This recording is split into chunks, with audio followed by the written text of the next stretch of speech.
Arc Point Labs of Greenville. Time and 2 medium 2-topping Domino's pizzas for $5.99 each have begun their drive to the Smith's front door.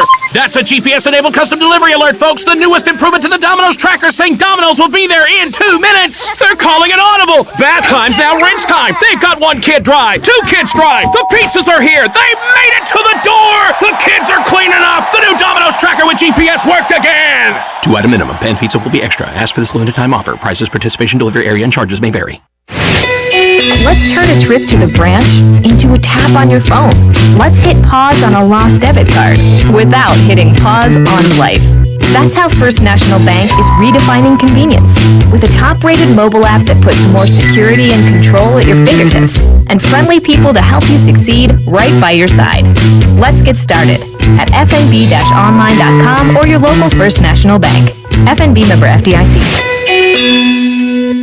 It's time to get back in the saddle with Rocking Horse Ranch. Join us Saturday, November 14th for an evening filled with games and prizes to support the reopening of the Rocking Horse Ranch Therapeutic Riding Program. Rocking Horse Ranch provides a fun and unique therapy program to our special needs, cancer, and veterans community. The horses miss their favorite students and can't wait to see them again soon. And Rocking Horse cannot do this without you. Join us November 14th to get back in the saddle or visit rhrnc.com for more information.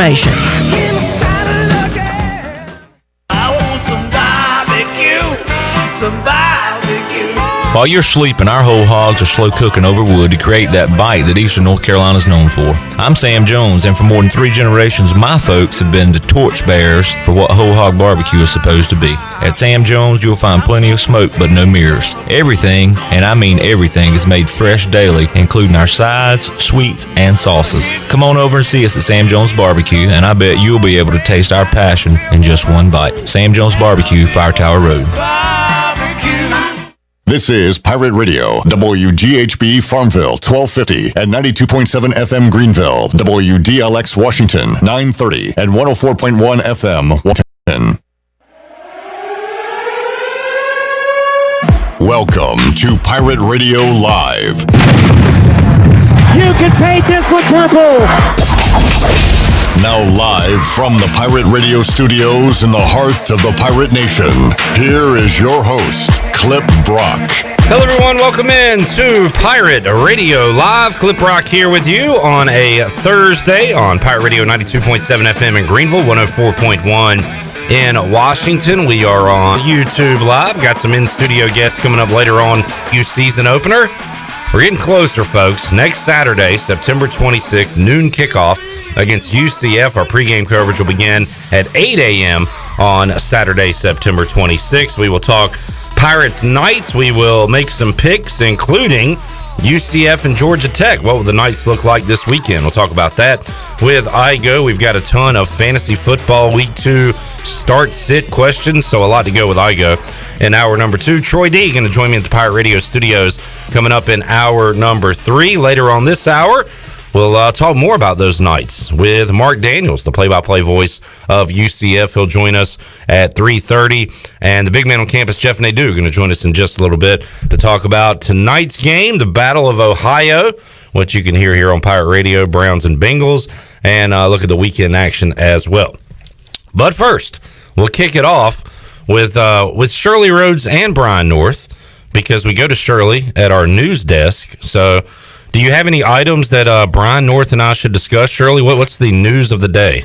Well, I've got quite a bit. Let's see. Let's start with, obviously, earlier today, the news came out that the North Carolina-Charlotte game got canceled because Charlotte had several members of their offensive line placed in quarantine due to contact tracing, and because of that, they're basically the team has been depleted, so they don't have enough to play. Scheduling-wise, Eastern Kentucky added a home game against Houston Baptist on October 3rd. Memphis has paused their activities after identifying 46 active COVID cases throughout their athletic department, but they are hoping to resume on Saturday. Brett McMurphy reported earlier today that his sources are saying that the MAC is trying to put together a plan for the fall. Return of the MAC? Yep, it's going to be the return of the MAC. The hope is for an 8-game season with the MAC title game scheduled for December 18th or 19th. That's what they're gunning for. No official word yet. And Rose released their football schedule for 2021. Nice. And so that's what we've got for our news of the day. All right, Brian, are you glass half full or glass half empty? We got a game, being canceled. We've got practices shut down in Memphis. But, hey, we've got a whole new conference coming back to play football. So what side of the fence are you on? I'll always be glass half full guy with a skeptical eye on those who are chasing the almighty dollar. So yeah. I've said all along, football is going to have its issues. It has the largest rosters when it comes to team sports, and you're going to have some issues and some outbreaks. And it's going to be how you handle it. And it was Mike Houston and Dave Doran both said early on, contact tracing was going to be the big thing because of you get shut down for the recommended time, and they thought contact tracing would have a bigger impact than actual positive tests for their team. And we're seeing that, but now how do you respond? We knew there'd be these incidences, but how do you respond? Obviously the Big Ten, and now maybe the MAC, responding by saying, oh man, they're playing without us, and there's a whole bunch of big pot of gold at the end of this rainbow we don't want to miss out on. So, especially for the Big Ten with the playoff scenario and all the money that's involved. So, it doesn't surprise me that now all of a sudden they've reversed their decision to want to go back and play, because I just believe that the almighty dollar makes people do things they weren't going to do before. I don't think they thought they could make the money. Then they saw the ACC start to be successful, and I think they said, well, we don't want to miss out. So that's my belief on why they're going to it. So glass half full, I think you can get it done. I've said that all along. It's just a matter of how you do it, but skeptical because now people want a piece of that pie when they see it's working. Brian, and I don't know if you've seen all the details on it, but, Shirley used the word, and I've read the word, canceled when it comes to Charlotte and North Carolina. Like, if this was last week, North Carolina-Syracuse, would it have said postponed instead of canceled? I guess the SEC, or the ACC, I'm sorry, has the conference games +1. Do you think they just, this game's over, they're just going to go conference only? Do they add one at the end of the year? What do you think when it comes to these non-conference games? Yeah, I think non-conference, it's probably canceled unless they can meet at the end of the year. Their schedules just don't match up. They don't have to meet, right? It's not for conference standings or anything, and as much as they'd like to, I don't think North Carolina looks at this thing as something they have to play. They're already looking for somebody next week, and they have an open days. So we've said this all along. It's going to be interesting to see how the schedule is really flexible with stuff like this. And for the non-conference games, that's going to be the deal. You're going to see some interesting matchups scheduled late. I mean, ECU and NC State kind of set the tone for that when they scheduled their game late. All of a sudden, you can do that without having to have a full season of preparation for that. And you mentioned the money earlier and the exposure. I'm fascinated to see the slate of games coming up 3:30 this Saturday on ABC. You've got UCF, Georgia Tech, and UCF deserves to be in the spotlight. Saturday, 3:30 on CBS, Appalachian State versus Marshall. Love that. And then you got Georgia Southern playing 3:30 on ESPN on Saturday. And let's see, they're taking on Florida Atlantic. So, you're going to have to kind of scratch your eyeballs and say, wow, these teams are getting this kind of coverage. But until the SEC, the Big Ten roll back in, you're going to have a lot of teams you're not used to getting a pretty big spotlight. I'm a firm believer, and that's why a lot of them decided to go ahead and play and do the risk-reward thing. And I think we've been saying this on this show for a while, and again, now it's coming to fruition for them. Throw in your mighty Campbell Camels playing Coastal Carolina Friday night 7:30 on ESPN. Yeah. They never get a chance to do that. So, look, take advantage of your opportunity, but there is risk with it by doing it. And so far for some of these schools, the risk seems to be, the reward seems to be working out. It's a long season. We're still just a couple of weeks into this. A lot of hurdles to jump through, but, anytime you get even one primetime game or get this exposure, it's going to help your school and your bottom line in the future. So, mission accomplished as long as they're able to play this weekend. Sounds like things are okay from a coronavirus COVID perspective when it it comes to ECU. Mike Houston saying earlier this week that they had one player in quarantine right now that may not be able to suit up against UCF. Everybody else, as of right now, and it can change, but everybody else is a go. So now it's just almost like he literally wants to put them in a bubble, right, Brian, and try to make it to next Saturday so they can play football. I think that's going to be the case, even when you have schools where students are still on campus. I think the safest way to go about this thing, because of the contact tracing, is you've got to isolate your guys if you're going to want big enough rosters to play. So because when you start doing the contact tracing, okay, some guy is with a student in the class who has to go into quarantine, so they got to go in. Then you start talking about were they with their position group, which sounds like the situation in Charlotte because it's offensive linemen that they were worried about. So it can be one of those deals where I almost think this is a unique circumstances. I've never been for isolating student athletes from students because I think that's part of the college experience. But this year I think is different, just based on everything that's happening, and just for the sake of trying to get these things in, and the scheduling and how many people it affects and all of that. I think you have to make some sacrifices when you do that. Brian, how have your Friday nights gone? Shirley mentioning that J.H. Rose has the schedule put out for early 2021. We'll talk to Farmville coach Scott Gardner on the program next Wednesday, just to kind of get a feel for what's happening with these football teams right now in high school, and are they able to work out? How much work are they getting in? And what about you on Friday nights? No blitz. Have you kind of gotten used to it yet? Does it still feel weird to be sitting at home on Friday nights? Well, let me first say that I feel like the NCHSAA is going to, because they're such followers with other people do, I almost feel like they're going to announce, like the colleges, that all of a sudden they're going to start playing it. They're going to opt back in? All right, football starting in October. Yeah. It must be okay. If they can do it, we can. But it's been, I keep telling people when I get asked about it, it still feels like June to me. It still feels like there's not been one Friday night where I've sat there going, oh my God, this feels like football. It just hasn't felt like it to me. Yeah.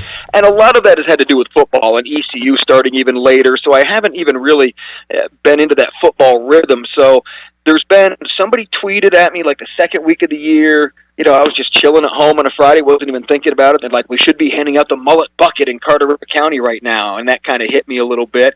And then I think last Friday I was just driving home. We work basically half shifts in the station, half shifts at home, and I was driving home to do my second half shift at my house, and I was thinking, man, I'm driving slow, and it's a Friday night. That feels, it was the first time it kind of hit me a little bit. And I think when the 8-man football starts next Friday, when Parrott Academy and Bethel Christian, John Paul II, and Pungo Christian over in Beaufort County, when they start playing, I think it'll start hitting a little bit more.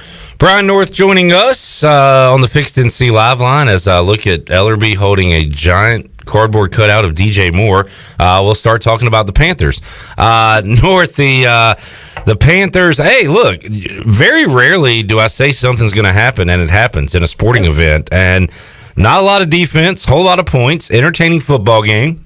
Panthers lose it to the Raiders. Now they get an angry Tom Brady coming up this week. So here's the thing, Brian. If you're gonna rebuild and you're gonna lose a lot of games, at least make the games fun, right? And I think that I hate to say that to Panthers fans in 2020, but that might be the best you can ask for with this team. The entertainment value is something that you cannot discount. Remember when ECU, when Skip Holtz took over and they started winning after the John Thompson era, everybody loved it until like the second championship year, and then the offense just, it was a defensive team and people wanted more offense, and they start complaining about it, right? Yeah. Because you want an entertainment aspect that goes with that. And I think that's what we go to these things for, is to be entertained, to be wowed. Sometimes when you play it way too conservative or boring, it doesn't really make you want to go back. So mission accomplished for the Panthers. You got a new coaching staff, a bunch of new players. You've got to create some interest. So at least they were interesting in their loss, turned a few heads. I mean, we've been saying all along we thought the offense was going to be good and the defense was going to be young and have to get better as they go along. And it's funny, as many points as they put up and as good as they looked on offense, they have a horrible 4th and 1 call where they're trying to go to the fullback that they went to earlier in the game. And so that was an interesting head-scratcher of a call that a lot of people were talking about. But outside of that, fun team to watch. And like a crazy NASCAR driver, a Ricky Bobby, finish first or put it in the wall, and that's kind of what they were doing. Alex Armour ran into a wall there late in that game, could not get the first down. And speaking of entertainment value and exciting stuff, did you see the Christian McCaffrey photo layout today on Twitter, Brian? I did not. Keep your wife away. No. Keep your wife away from social media. My goodness. Quick story. I had a friend of mine who was actually honored by the Panthers, and he got to run out the flag, a military member, and he and his wife are huge Panther fans, and so they got the full treatment. They got to meet the players, and the wife, Christian McCaffrey, took a photo with him, and the wife admits to letting her hand slip a little bit, if you know what I mean, and was not regretful and was very boastful to her husband about it and how much fun she had in that moment. So, there you go, a little something for everybody when it comes to the Panthers. North, before we let you go, give me a pick for Bristol Saturday.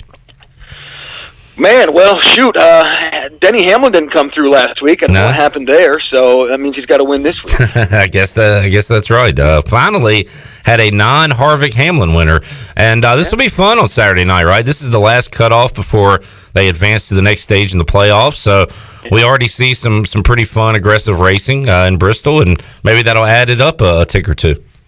This used to be the Bristol event. This always used to be the super fun one that everybody wanted to go to. They got the 150,000 people packed into that place.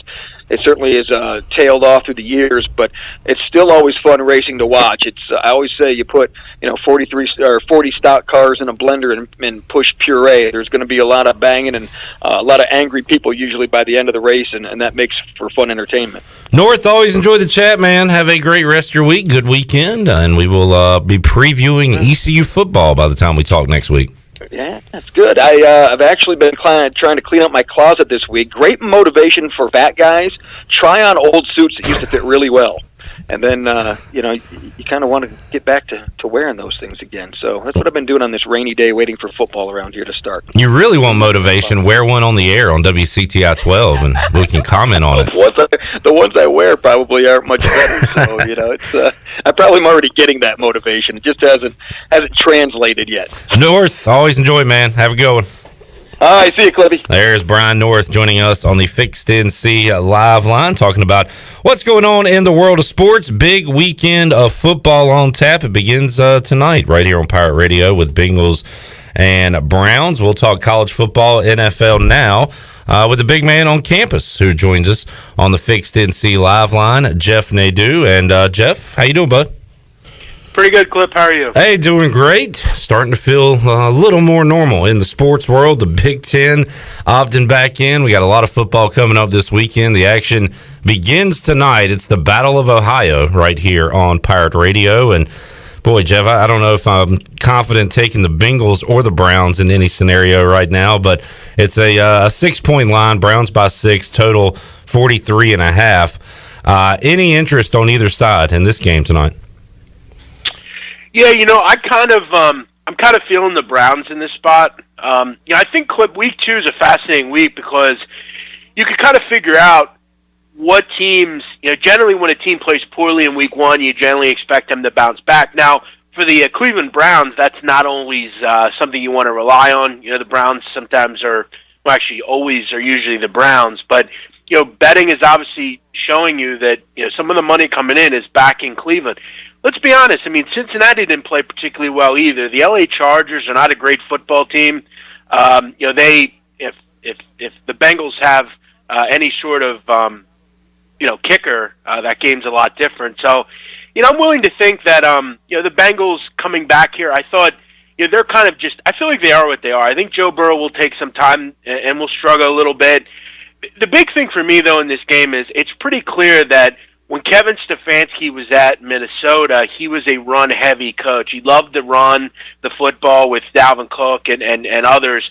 With Nick Chubb and Kareem Hunt, look, if I'm Cleveland, I continue to try to establish the run. Now, facing Baltimore is a whole lot different than facing Cincinnati. Keep in mind, Cincinnati was the worst rush defense in the NFL per game last year. They gave up almost 150 yards a game, and you look at it in week 1, they gave up 155 yards on the ground. So, this is a team that is not a good run defense. They haven't been a good run defense, and if the Cleveland Browns can establish the run, I think that will open up the pass game a little bit more. I expect Baker Mayfield to be just a little bit better. Look, I don't really care about what Baker does this whole season. We just need him to play well in one game.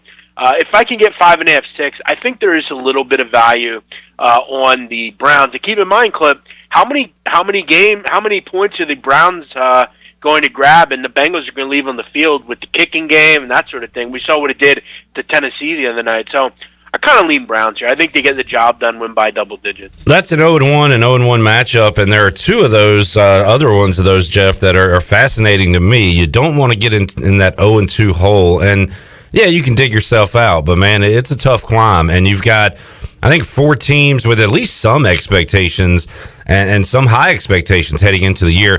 Falcons at Cowboys. Boys are a 4-point favorite. Total is over 52, 52.5. And then Vikings at Colts. So all 4 of those teams coming off losses. I mean, maybe it's square. I kind of like the home teams in these matchups. But like I said, Jeff, neither one of these 4 want to go 0-2. Yeah, no, they definitely don't, but someone's going to. That's the thing. And, you look at both the games you discussed, I was pretty disappointed with the Falcons. It looks like same old defense there for Atlanta. And now that they're on the road, I'm worried a little bit more. I mean, Dallas, heard it this week in the papers. They weren't real good offensively. They found some spots, but they have to be better this week. And look, defensively, I still think Atlanta, anytime you face Atlanta, you're going to have some trouble. I'd maybe lean towards an over. I think the Falcons just are what they are defensively. And I think the Cowboys, I still think they have a ways to go in the secondary and at the pass rush position. I think their offense can put up some points here. This kind of seems to me like a 30-27 type of game, something like that. As far as Vikings-Colts, I mean, what an embarrassment the Colts were last week. I mean, they look good at points, but you lose outright as 7.5, 8-point favorites to the lowly Jags. Just seems like same old, same old. And I thought Minnesota, I thought they had a little bit of fight towards the end, but they just got in too big a hole. They couldn't find a way to run the ball against the Packers, which is odd. Usually you could run all over them last year. That won't be a game I'll be looking at. Big Man on Campus, Jeff Nadu joining us. Jeff, you are an Eagles fan. You know a lot about the Eagles, and I saw you tweeted earlier today that you like the Eagles this weekend against the Rams. Does that have anything to do with, what you're hearing from practice, that Miles Sanders, Lane Johnson practiced yesterday? Is it more about a bounce-back opportunity, Rams heading from west to east, all of the above? Why do you like the Eagles on Sunday? Yeah, I mean, this one's kind of, for me, this one is kind of all-encompassed on really everything I want to bet when I'm betting an NFL game. First of all, you mentioned it, coming off a Sunday night win, a game in which they have to travel, and B, they looked really good in. I think a lot of people are going to remember the last thing they saw in the NFL for the most part was the Rams beating up a good Cowboys team. And the thing they saw from the Eagles was an inept second half where they couldn't do anything against one of the worst teams in the league in the Washington Redskins. We have to remember the Eagles and how good they are at home, Clip, over the years under Doug Peterson. And when you put all that together, plus you add in the fact that I think defensively, I was pretty impressed at what I saw out of the Eagles this week, or last week. I thought they were quite good. They weren't really put in any good position. And frankly, when you look at defensive, some of the DVOA stats and some of the advanced stats, they were actually very good. They gave up the fewest yards in the NFL this week, or last week. And again, as I said, you look at home over the last 3 seasons, Philadelphia Eagles are very good straight up. So when you look at that, when you look at the fact that I think the public's going to be all over the Rams, and you mentioned it, you get Lane Johnson back, you get Miles Sanders back. Listen, having Lane Johnson in the game over a guy like Jordan Mailata or Jack Driscoll, I mean, that's a huge advantage. You get a guy that you can run the football with Sanders.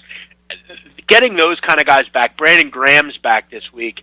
So all that just kind of, for me, cements it that I think Philadelphia has got to be the play. This has nothing to do with my thoughts on whether the Eagles, I'm a fan or not. I think they're the better football team in this game. Talking to the BMOC, Jeff Nadu. Before we get a break in, let's talk about the headliner coming up on Sunday night. Cam and the Patriots heading west to take on Seattle. Russell Wilson, amazing performance against the Falcons, 4 touchdowns. The Seahawks are a 3.5-point favorite. Total is at 45. Jeff, you got to lean one way or the other on this Sunday night game. Yeah, I was pretty impressed with, and look, how could you not be? I was, very impressed at what we saw out of Seattle. I mean, they diced and took out the Atlanta Falcons pretty early in that game. That was impressive. Wilson was terrific. Defensively, I thought they had some trouble, but I mean, Russell Wilson clip was 31 for 35, and that's pretty impressive. You have 2 90-yard receivers. You look at New England. Obviously Cam's going to get some love. We need to see him do it week in and week out. Keep in mind, they still were only able to put up 21 points in a game. Cam only threw 19 times, but they were able to run the ball a little bit more effectively. I think Miami is a little bit different animal than Seattle. You add in the fact that it's a travel spot. I don't know. I don't have much in this game. Maybe I'll have a little bit more towards game time. But you look at kind of over the years, New England, been a good bet. We know that, but this is a little bit different situation. It's a road game, and it's a brand new quarterback. So I don't want to hear anyone bring it up. If I hear anyone talking New England trends over the next couple of weeks, I'm going to call them out because the trends mean nothing. These are totally different teams. Big Man on Campus, Jeff Nadu, joining us on the Fixed NC Live line, talking NFL. Big Man, we'll hook up with you later on this hour and talk some college football with you later on today's edition of Pirate Radio Live. We got Marc Daniels coming up in just a little bit as we'll talk UCF football. Shirley, I do want to mention as part of our news of the day that there is some basketball news. Okay. Regarding ECU.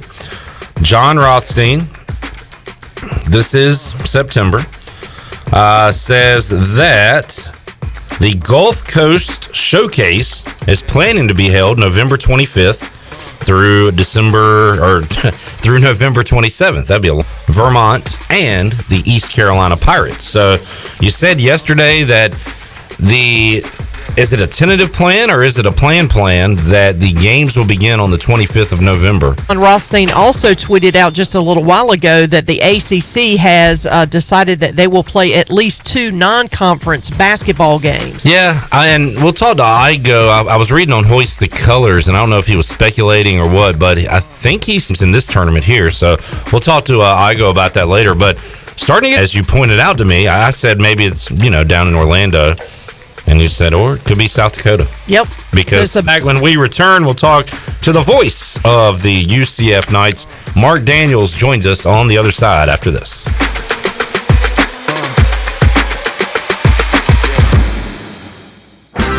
Hey Pirate Nation, this is Tom Brown from Brown & Wood Buick GMC Truck. We've been serving the Pirate Nation in Eastern North Carolina for 83 years. We have 4 brands, 3 generations, 2 showrooms, and 1 goal to make sure you leave a happy customer. This month at Brown & Wood, get an all-new 2020 Buick Enclave and save over $9,500 off. As always, Brown & Wood is the home of the lifetime warranty. We're located on Greenville Boulevard next to the Convention Center, or shop us online at brownandwoodauto.com.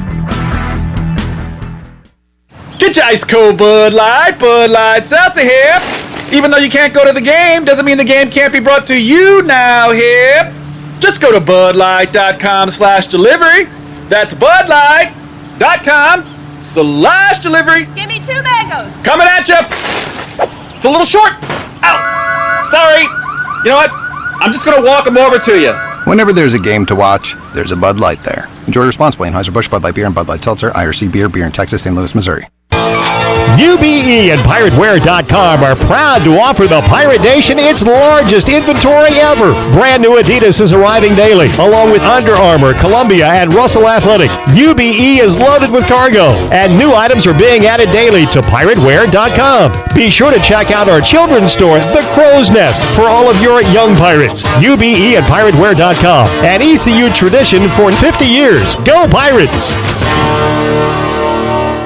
This is Dr. Phil Perdue with Orthopedics East and Sports Medicine Center. My colleagues and I recognize how difficult this time is for everyone in our community. We continue to see patients during the week while taking precautions to keep everyone safe. Our extended care clinic is now open on Saturdays and Sundays from 10 a.m. to 2 p.m. so you can avoid the emergency department for your urgent orthopedic care. For more information, please contact us at 757-2663 or visit our website at orthoeast.com. Did you know you can help prevent natural gas emergencies? Whether you're planting a tree, putting up a fence, landscaping, or starting an excavation project, Greenville Utilities strongly encourages you to follow the law and call NC 811. Even minor contact with the natural gas pipeline could cause a natural gas emergency. Before digging or excavation of any kind, North Carolina law requires you call NC 811. Please call at least 3 full working days in advance so all utility lines can be professionally marked prior to digging. Stay safe, avoid damages, and call 811 before you dig. Register for Army ROTC to be a leader and an officer in the U.S. Army, Army Reserve, or Army National Guard. You could also be eligible for a full tuition scholarship. Lead the team that makes a difference. To learn more, contact Dale Anderson at 252-622-5346 or Anderson, DAL, at ECU.edu. Paid for by the United States Army.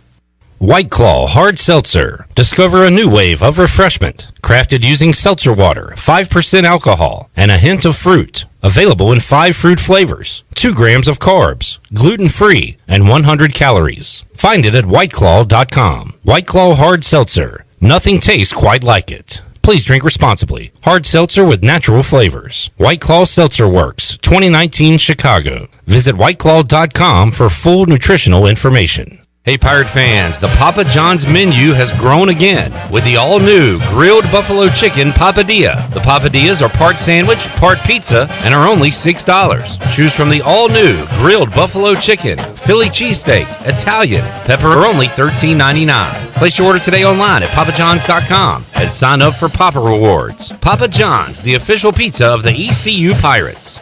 Hey everybody, this is David Glenn, and you're listening to my favorite station in Eastern North Carolina, Pirate Radio, the voice of the Pirate Nation.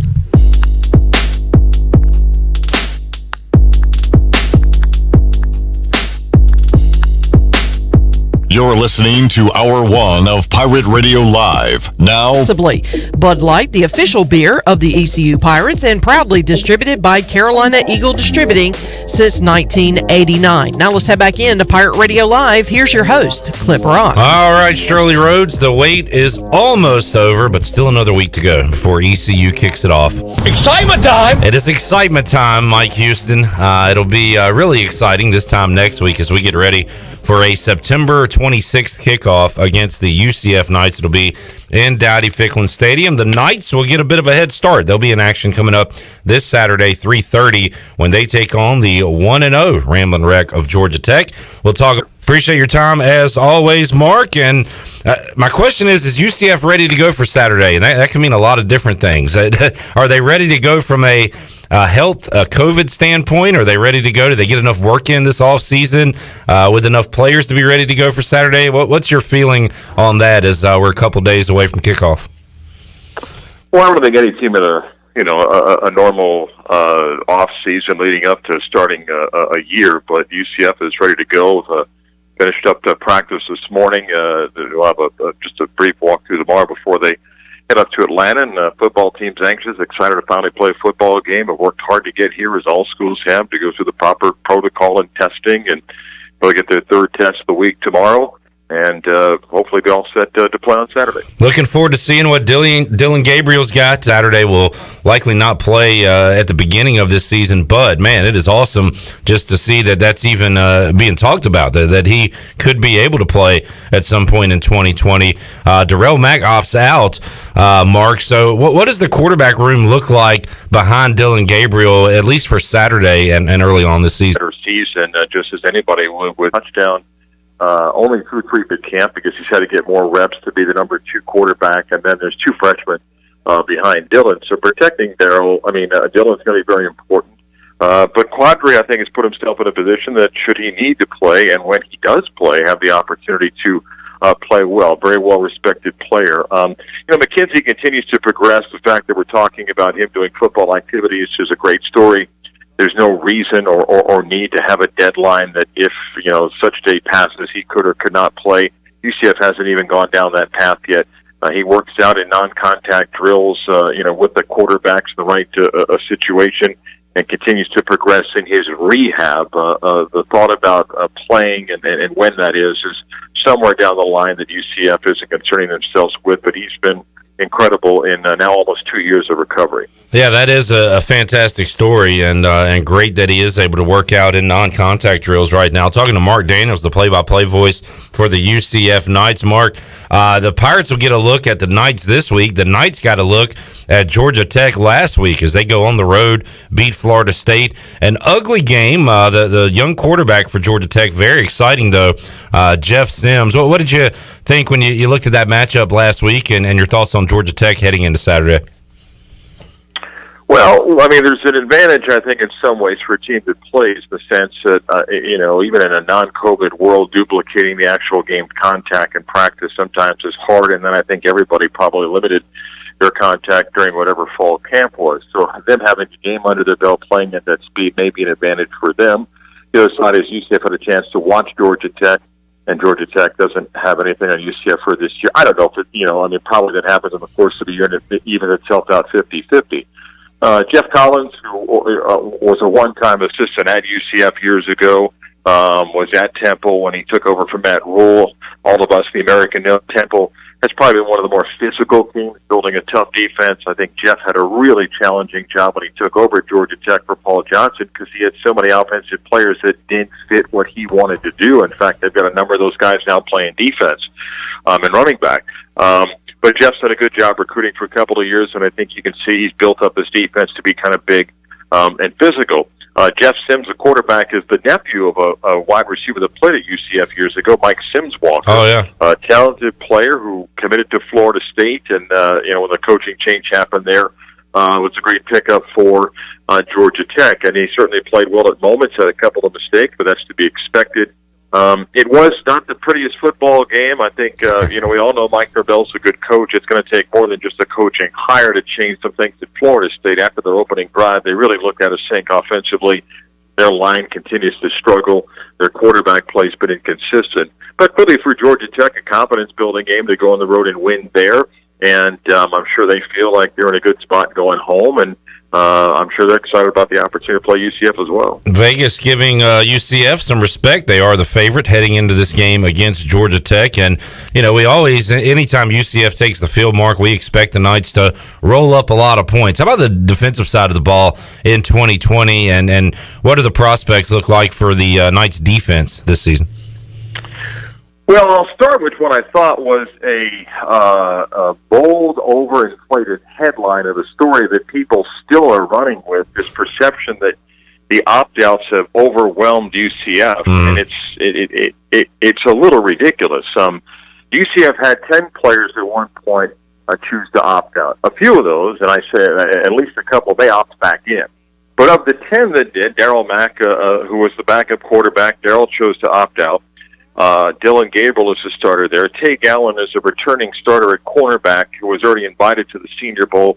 He chose to opt out. 3 of the 4 starters for UCF originally are headed to the Senior Bowl. Tay's a corner, and he chose to opt out. And then Kalia Davis is a defensive tackle who was one of 6 defensive tackles we played last year. And I like Kalia, he's a good player, but it's not as if UCF is losing somebody that you cannot replace. The other 7 players, in all due respect, everybody loves their players, were battling to make the 2 deep. So UCF didn't lose 6 starters or this massive opt-out as some people still are going with. But the answer to your question is there's still a lot of talent there. The Knights return a bunch of players on their front side of the defensive front. We have, just established a system for UCF when it comes to rotating players. And there's 11 defensive linemen that UCF will rotate in. There's 4 linebackers that are going to rotate in. And UCF typically plays a 4-2-5. In that secondary, both safeties are back. And nickelback Aaron Robinson, who's really been phenomenal his a couple years playing there. 1 returning starter at corner, and then some good competition at the other side. So UCF's defense, I think, is going to be really strong. They were good last year. They want to get better in red zone defense, and everybody wants to get better at third down defense. It's a fast defense. It's not perhaps the tallest defense, but it's a fast defense and some pretty good ends that they feel like they can get pressure from the quarterback. Great scouting report from the play-by-play voice of the UCF Knights, Marc Daniels, talking Knights defense. Mark, I talked to Jeff Charles yesterday on the show, voice of the Pirates, and he said that East Carolina announcers, himself, Kevin Monroe, Marty Fuhrer would not be traveling this year, would not be doing road games from the road stadium. How about yourself? Are you going to be in Bobby Dodd Saturday? Are you going to be in Florida? What's your plan for the weekend? We're traveling. Our plans are to broadcast all football games with the support of our university, and we're going to be in Atlanta on Saturday, be at Greenville next week, and our other games are at Memphis and Houston or over in Tampa against South Florida, so we'll be there for all of our games. And I guess, Mark, I've seen a lot of schools and the pro teams in Florida able to have at least some number of fans. How about when UCF has their home games? What's the plan for attendance?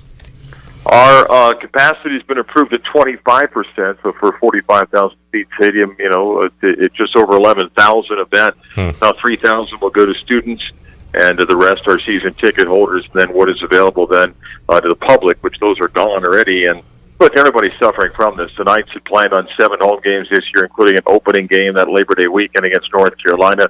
We had sold out all of our home games this year and have lost 3 of those games. We're only set to play 9 games, lost that game by North Carolina. And I saw it today. They lost their non-conference game with Charlotte. Yeah. And the 2 other games we lost were Florida A&M and then FIU. And we tried to get other games. I mean, there are a limited number of FCS teams that opted to play. And then of the Power 5 leagues at the moment that had decided to play, only 2 of them, the ACC and the Big 12, were doing non-conference. The ACC required a home game non-conference. So we offered, but not a lot of takers and not that many schools out there to try to fill the schedule. But we'll play 9 and see how things go.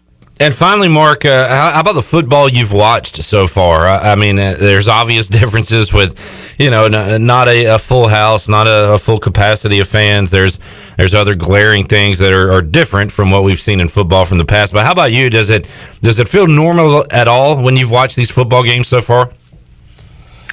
I don't know if anything's normal. I mean, I think some of the games you have to, I think, understand and respect who's playing, and I think there are some teams that have looked surprisingly well. I mean, the big story was the Sun Belt success last week against the Big 12, which is kind of, I think, more a validation of what we've known in leagues like ours, that the distribution of talent now is such that players realize they can go someplace and play as opposed to sitting 5th string and wear a fancy uniform at a big quote Power 5. But some of the other smaller schools that have a chance to get exposure, it's been great for them. I think you can see there's a difference in quality and depth. I think we'll get a little bit more consistency of some brands that we're familiar with the next few weeks with, the SEC returning next week and, I guess whenever we'll get to Big 10 and Pac-12. But it's just not going to be the same. The atmosphere is different, limited fans, with or without bands or cheerleaders, and you can't duplicate that atmosphere and without the tailgating. But I think we're fortunate to try to do this safely. I applaud those that have made the effort to try to make this happen safely. We're going to see situations as we're watching this weekend of a couple of games that are not going to be played, and hopefully everybody does the best they can from a safety standpoint. We could try to work our way through this. I don't think there's anything wrong in trying to do it safely, and hopefully we get a chance to do that throughout the season. Mark, always appreciate your time. Thanks for joining us here on Pirate Radio. Have a great call on Saturday, and we'll see you at Dowdy-Ficklin Stadium coming up next Saturday.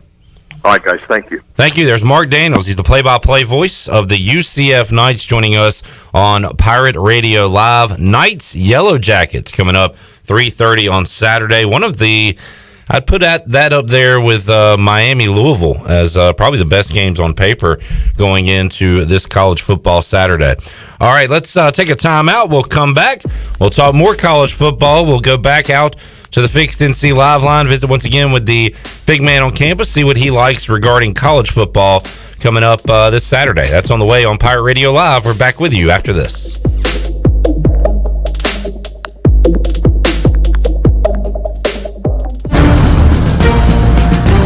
Dan Miller and Tony Baselli here from Westwood One with a Thursday night football preview. We'll get Week 2 started with an AFC North Division game when Baker Mayfield and the Cleveland Browns host the Cincinnati Bengals and their number 1 overall draft pick, Joe Burrow. Tony, what'd you think of the top picks debut last week? Dan, I think the only thing Joe Burrow could have done better is win the game. He looks the part, and he showed so much poise down the stretch. He threw a touchdown to A.J. Green that should have won the game if it wasn't offensive pass interference. And I think the most impressive thing is what A.J. Green said about him. He said, Joe Burrow is special. Now in Cleveland, they have a little bit of a different feeling after getting blown out by the Baltimore Ravens. Should be a good one. Join us for the Bengals at the Browns on Thursday Night Football. Remember to listen to Westwood One's coverage of the NFL all season long, right here on Pirate Radio, the voice of the Pirate Nation.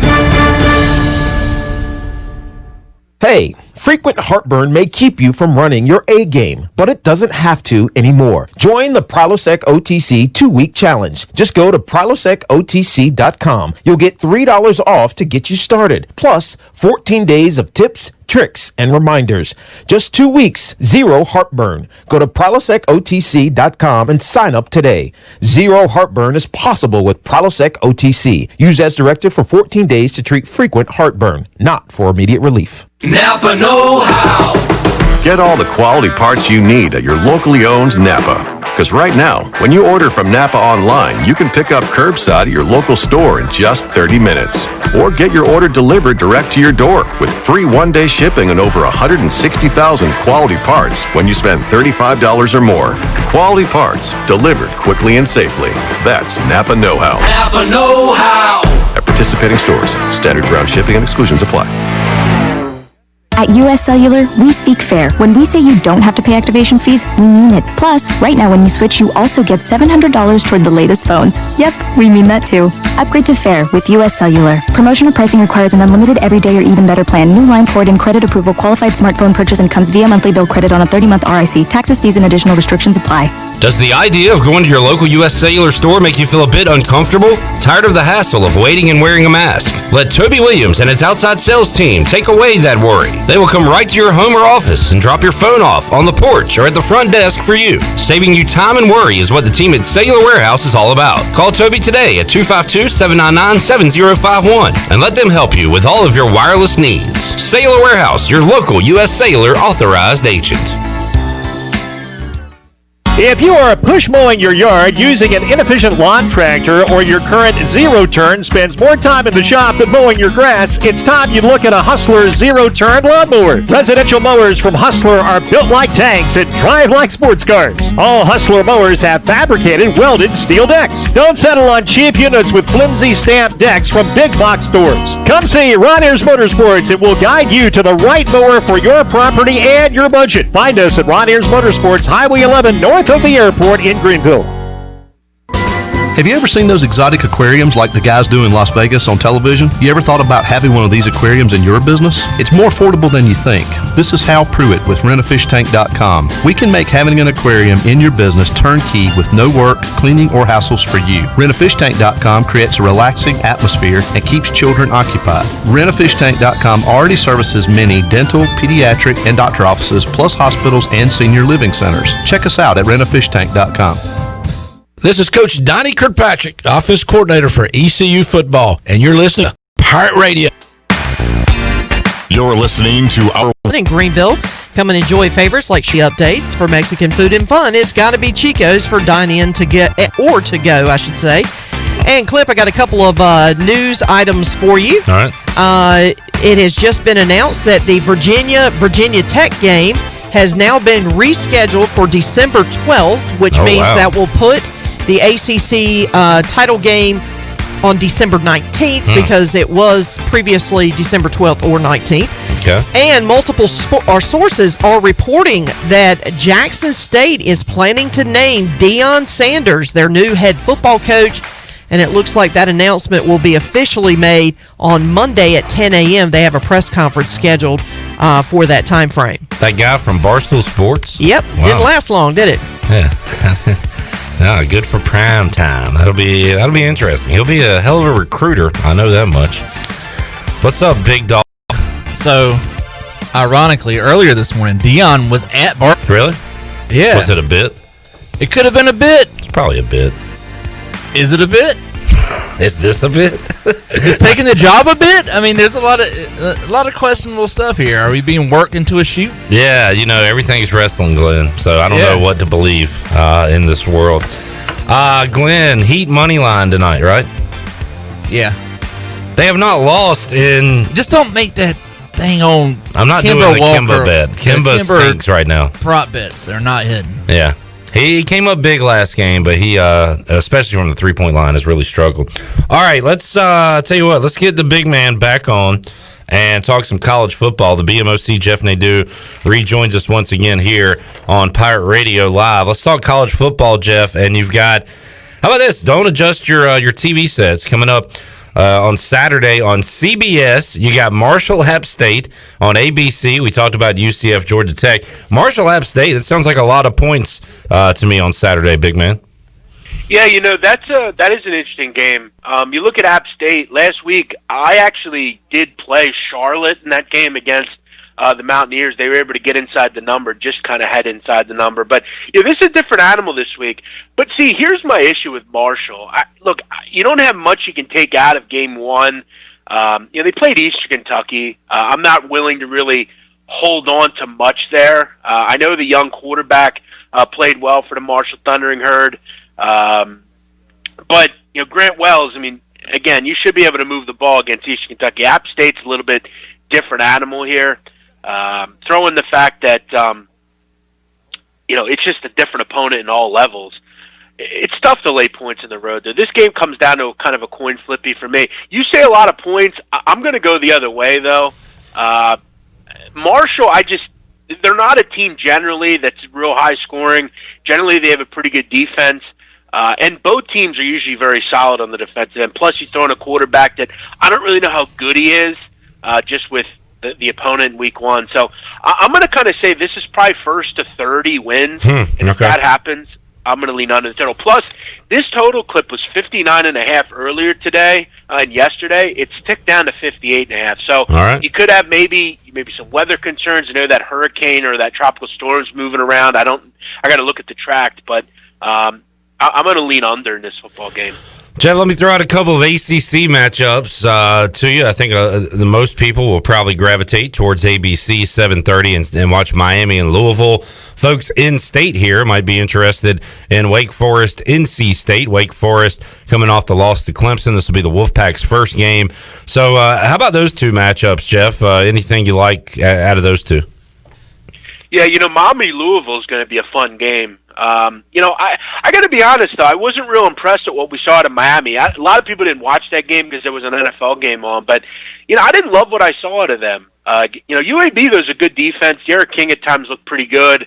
I was quite impressed with what we saw at Louisville, a nice 2-touchdown win against a pretty solid West Kentucky team. You look at both sides of the football, playmakers on both sides, Cameron Harris, Mikhail Cunningham. There's all sorts of Derek King. There's all sorts of fun here. And Clip, I'll be honest, I don't know if these defenses, especially Miami, I don't think they're as good as, I know they're not as good as the last couple of seasons. We think of Miami as that really tough defense that gives up 21 points a game. Guys like Greg Rousseau opted out. Shaq Quarterman graduated in the NFL now. So these are not defenses, particularly in Miami, that are as good as I think they've been before. I think this one's kind of a 34-31 kind of game.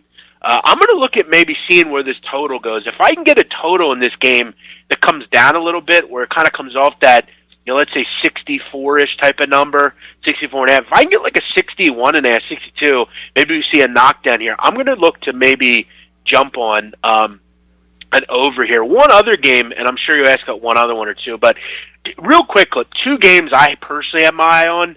I actually grabbed Georgia Southern. I grabbed them as an underdog. They're now a favorite. There is a huge outbreak of coronavirus with the with FAU.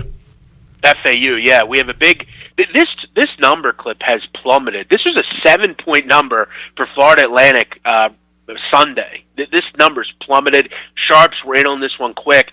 But if you can get around the money line selection, right now you can get minus 120 on Georgia Southern's money line. I think they win this game. Florida Atlantic is not a vintage. This isn't a Lane Kiffin team anymore. This isn't that group. I don't know what they have really at quarterback. We have no idea who's going to play in this game. So I think Georgia Southern, they wear them down with that run game that they have and take care of business at home here. Real quick, one other one. SMU, I'm going to come back to the well with SMU here against North Texas. SMU, Clip, didn't play last week.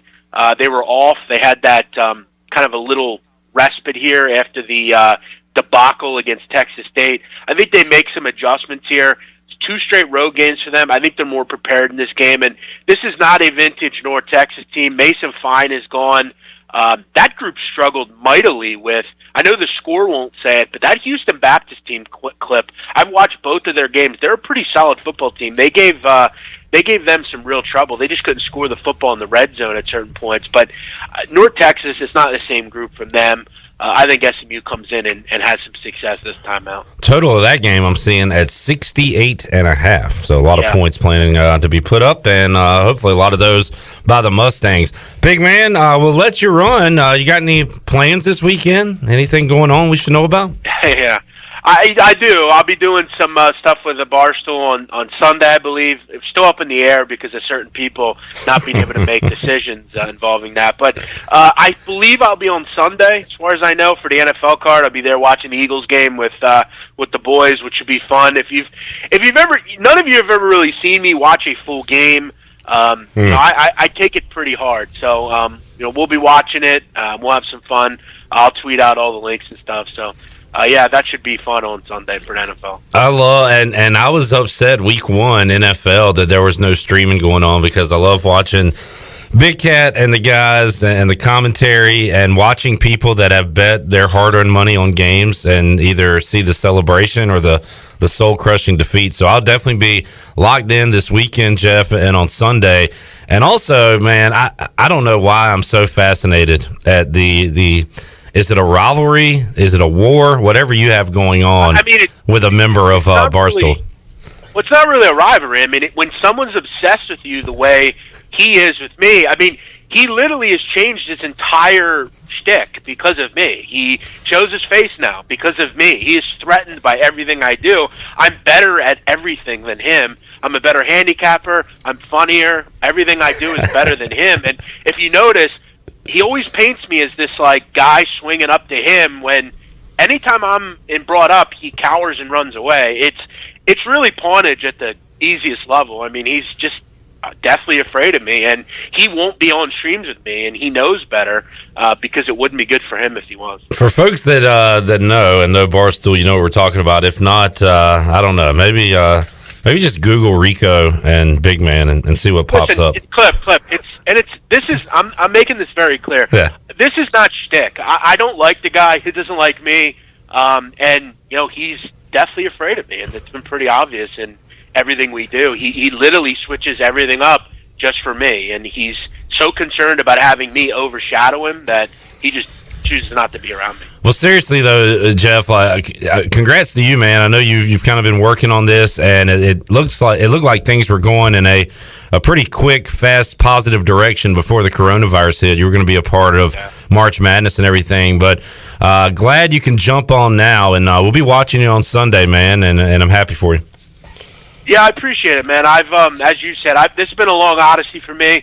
For anyone real quick that doesn't know, I've been talking to Barstool for a year and a half now at this point, and there's just been a lot of things that have gotten in the way, some of my own decisions, but I'm really looking forward to the fall and even in the winter. College basketball, as many know, is my thing, and I'm looking forward to some of the streams and some of the stuff we can do with Penn, which is the new ownership group. So I'm looking forward to everything. I appreciate the kind words. I'll always be on Pirate Radio. You can always expect that. Maybe we'll even get down there real soon to do something with East Carolina. That'd be sweet, man. We'll talk to you on Monday, Jeff. Have a great weekend. We'll be watching you on Sunday.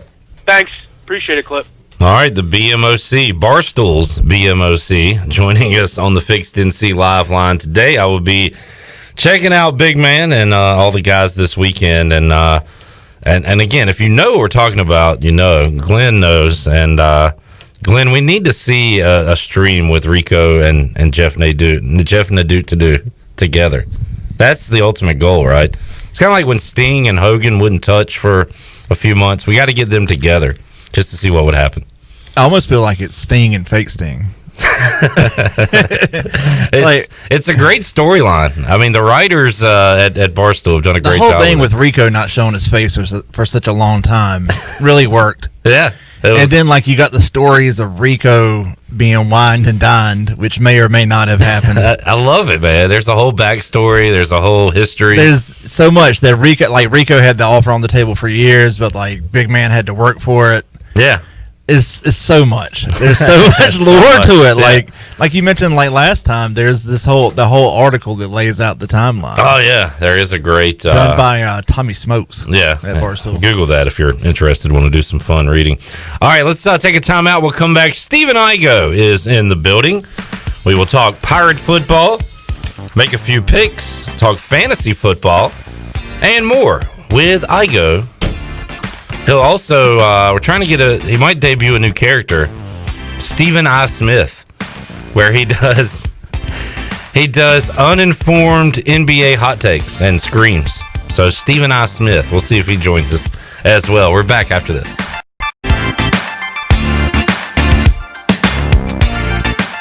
Oktoberfest is coming to Winterville this Saturday, September 19th. Naughty Dog Brewing Company and Local Oak Brewing Company are teaming up for a fun day of cold beer, food trucks, costume contests, Oktoberfest games like Hammerschlagen, a mug relay, and more. The fun starts at noon and goes until 11 p.m. with plenty of room indoors and outdoors for everyone. Both Naughty Dog and Local Oak will be releasing 2 new beers each that day. Oktoberfest this Saturday, noon to 11 p.m. at Naughty Dog and Local Oak, Winterville. In studio with Mike Mullis from Fixed NC. And Mike, you guys have a disinfecting service for homes and businesses. Yes, we have a 2-step process that includes disinfecting and also provides 30 days of protection to all surfaces treated. We're doing this for 10 cents a square foot in businesses and $10 a room in your home. Mike, how can folks get in touch with you? Call me directly at my cell, 252-999-0001. Again, 3 9s, 3 zeros, and a 1. Or fixednc.com. Your CBD store in Greenville has the highest quality CBD products in the country. Your CBD store is the first and only brand that carries USDA certified organic products such as gummies, honey sticks, and high absorption water-soluble liquids, which are all made in the United States. They even offer products for your pet. The educated staff will help you answer any questions, and you can stop in anytime to get a free sample. Your CBD store, locally owned and operated, open Monday through Saturday, 10 to 6, right beside Duck Donuts in Greenville.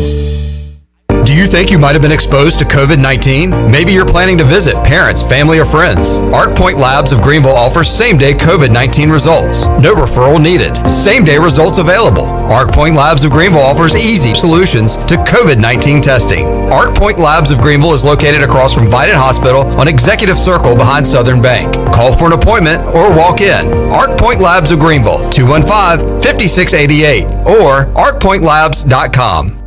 Welcome to Jack Brown's. What can I get for you? You guys got chicken strips? Nah, we don't have those. Can I get a salad? No, we don't carry salads, ma'am. Well, what do you have? We are glad you asked. This ain't no regular degular. This is American Wagyu beef. These ain't your Uncle Timmy's charcoal bricks. Kiss the cook, kiss my grits. Our burgers are 4 ounces of hand-pressed, made-to-order, perfectly seasoned ecstasy in a potato roll. 4 ounces not big enough for you, big man? Double patty time! Or just grab a cheeseburger. Jack Brown's, 805 Dickinson Avenue, Greenville. Wouldn't it be great if you could get auto, home, life, and business insurance all from one agency? Well, that's where the Gavigan Agency comes in. They can help protect what is important to you. So why not simplify your life? See the Gavigan Agency in Greenville or give them a call today at 252-756-1400. Nationwide is on your side. Nationwide Mutual Insurance Company and Affiliates, Columbus, Ohio. Subject to underwriting guidelines, review, and approval.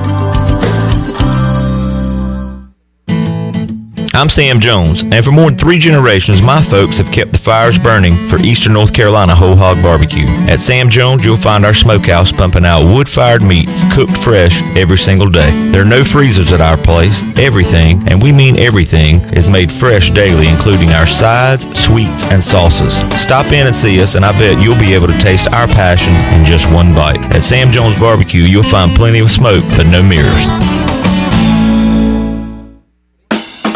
2020 certainly hasn't been the year many of us were hoping for, but one thing has stayed the same. I'm Tim Sutton with Greenville Auto World, and our commitment to our customers has never wavered. Let Greenville Auto World show you how easy it is to buy a quality used car in Greenville. We believe in fair prices, superior service, and treating customers right leads to satisfied repeat buyers. Your vehicle is a big investment, and our customers trust us to keep them up and running with outstanding service and value. For Greenville Auto World, cross from Hardee's at Bell's Fork.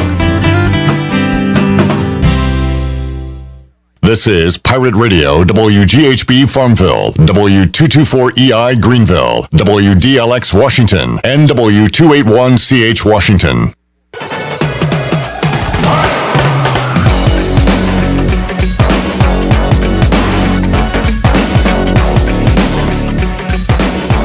You're listening to All Your Today. Now, back to the show. Welcome back. Town Insurance offer expert professional advice to clients of all ages. For personal or business insurance questions, call 756-8300 today. Now let's head back in to Pirate Radio Live. Here's your host, Clip Rock. Hour 2 of Pirate Radio Live is on the air. Got Troy D coming up in hour number 3 of today's program as we'll talk about all the latest news and notes regarding ECU. Got Igoe here, Glenn. Big Dog, Igoe, is there a Zoom today? There is. What 6 time? o'clock is 6 when it's o'clock. scheduled for, but with the weather, they could be running late or early. Pushing it up, yeah. Like I tweeted out earlier today, this would be a perfect indoor practice facility type of day. You've got rain on and say it till it happens. I know that in this climate, yeah, it's not going to happen, but I'm going to continue to say it anyways, just so as soon as we do get out of this, if we ever do. Radio Live. Got a lot of fantasy football start-sit questions that we'll get to, Igoe. We also got to make some picks. Steven off to a slow start. Yeah. You can't even go to the practices that... By the way, I would like to protest. What was my record? 3-7. UAB, loss. Syracuse. Wake ended up covering a 70.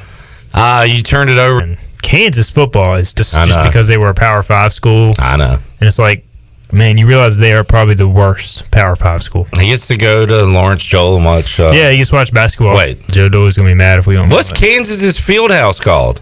Oh, we're talking basketball real quick. We were talking about it earlier. So ECU is set to play in the Rothstein November 25th through November 27th. First question, where will that be, Igoe? It's supposed to be in Fort Myers, Florida. Originally? Hey, do you think they'll keep their original locale at this Probably. point? Okay. Because, a lot of these things are moving around. Yeah, definitely. Florida, but, you would think Florida seems to be a good site. I think they're allowing a lot of stuff. Well, Mark Daniels said they're going to have 25% capacity for their home football games. So I'm going to go watch this tournament, maybe. Yeah, you can go watch it live. Might be your only chance to see some live hoops for a while. I don't know. I hope at that point things have relaxed a little bit and we can get some people inside sporting events in the state of North Carolina, but we shall see. So that'll be, 3 games for the Pirates non-conference for that tournament. How many games do you expect them to play non-conference this basketball season? So you can schedule up to 27 total games, but the max, if you're in They're playing 20 league games. Yeah, that's the plan. Okay. So that if that plan holds, you would have 20 league games. You can have 27 non-conference games, or 27 games period. But there's kind of a weird stipulation. You can only schedule 23 total games if you're in one of these tournaments. And so then the tournament would count for the rest of your games. So let's say they play 3 in this tournament, that would give you 26 total if you schedule the maximum of 23. But then you would only have 3 other non-conference games outside of the tournament if you end up playing 20 conference games. If you don't schedule any tournament, like exempt tournament games, then you can schedule 25 total games. So what do you expect so they're playing 3 non-conference games in the tournament. You think they schedule 2 or 3 more? I think they scheduled 3 more. Okay. I would think so. I think you want to get some winnable home games, and really that doesn't give you that much. If you're playing 20 conference games, I don't know how much that really helps. It helps your RPI because you're going to be playing 2 more games against the American, but from a travel perspective, not exactly ideal. So I think you would try to schedule 3 winnable home games because that tournament, you're going to open the season with that tournament. There's some pretty decent teams in that field. Akron's got a good program, and a couple others as well. I think Vermont's in the tournament. So Larry Bird went to Indiana State. Yeah, Indiana State. My cousin just got a job there. Middle Tennessee had an upset in the NCAA tournament a few years ago. They were over really Michigan State. Down, I think, last year, but in the previous few years they were really good. So, and when ECU was in the end of Conference USA, Middle was good. So that's not an easy tournament by any means. So you would think that you would try to schedule 3 winnable home games. Such a shame, Igoe, because this was going to be the year they ran the table in non-conference. Or at least you would call it. We say that every year that they're going to go 8-3. You want to go over last year's picks? I'm sure that we had like 7-4, 8-3 non-conference. Probably, yeah, 7-4, more likely. All right, there's your any other basketball news and notes we should know about. Not really. Yeah. I mean, JoJo is continuing to recruit, and they've got 3 commitments, which we've talked about. Gym's open, right? I mean, they're like they're still doing workouts. I don't know if they've done team workouts or not yet. Yeah. I'm actually scheduled to talk to Coach Julie tomorrow morning for an interview. So because it's like not that far away. I know we're still waiting for our first football game, so that's on everybody's mind, but. A couple months away from hoops. Yeah, really not that far. I mean, October 14th is your first official practice. So, that's really... I wonder if we'll have any of those super secret scrimmages in COVID times. Son of a gun. Or are they and they won't tell us? Keep an eye on that. No scrimmages and no exhibition games this year. That stinks. Remember Marathon Oil? No. Anybody know what I'm talking about? Marathon Oil. It was like... Marathon Oil? Is that a gas station? I don't know. They used to play... I don't know what it was, but they would play exhibition games against, like, North Carolina and other teams. The gas station would? I think you're talking about, like, the Marathon gas station. I'm not. I'm pretty sure... Let me... somebody... I hope Marathon Oil? There's no way that's a team. It was the thing. I don't know if they were, like, sponsored by... Well, Marathon Oil stock prices you can purchase. Marathon Oil basketball team. This used to be a thing, Igoe. I'll Google it later on. I remember Limestone. AAU Club, maybe? I don't know. Anyway. I remember Limestone. That's like a real college. Okay, Johnny Gardner says barnstorming. So was it just like a collection of players that would get together and play for Marathon Oil? Yeah, that was more of the those crazy tournaments where you would have, because there was an ECU player that played for one in Farmville, right? One time. No, you're thinking about something different though. I'm thinking about the barnstorming. The ACC barnstorming was like that was it. They would put players together and they would play Marathon Oil. Johnny knows what I'm talking about. But he said barnstorming, right? Which means the thing we're talking about. No, but you're talking about something separate. Like, they're playing against legit college basketball teams in exhibition games preseason to get them ready. Do you guys remember Athletes in Action? Yes, that is kind of what I'm talking about. Yeah. But there were, like, unofficial AAU teams that playing somehow, like, slid through the NCAA guidelines. It just doesn't seem right. And it's totally not right. It's not okay. Which is probably why it's not happening anymore. Yeah, I see some articles about like how it's not.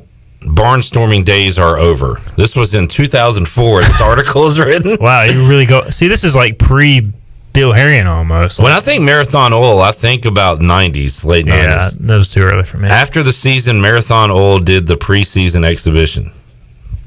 Either way, Marathon Oil, folks, look it up. I need a Marathon Oil hat. That'd be cool.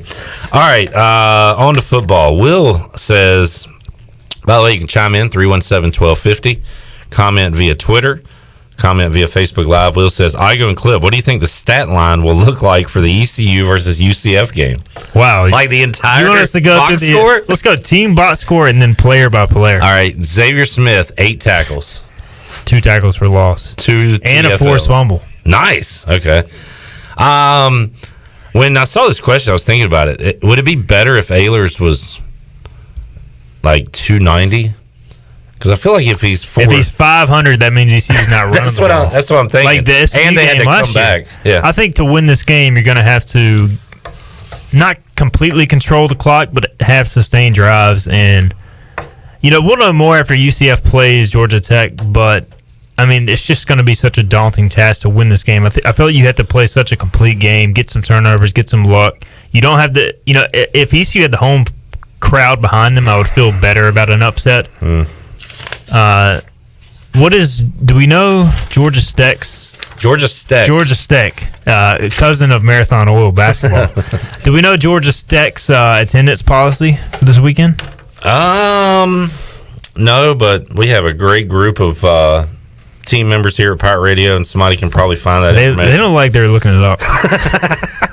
Shirley, can you see if you can find Georgia Tech's attendance? Well, Georgia State, Georgia Southern are allowed fans, so I'm assuming Georgia Tech will be able to have a few fans at least. See if you can find Georgia Tech's an interesting combination of Georgia State and Tech. Great football team. Georgia State in action this week, by the way, too. Stephen Igoe. What was I about to do? Oh, we could do some over-unders for the game, I guess. Because, all right, Tyler Snead, over-under. Shirley's got something. What you got, Shirley? You want to know what they're allowed to have for this? For Saturday. 20%, so approximately 11,000 fans. Okay. Now you know. Now get to the point you were going to make. The point I was going to say was UCF, they'll be used to playing in these weird times, but I guess it is an advantage. They won't be used to playing in front of completely nobody.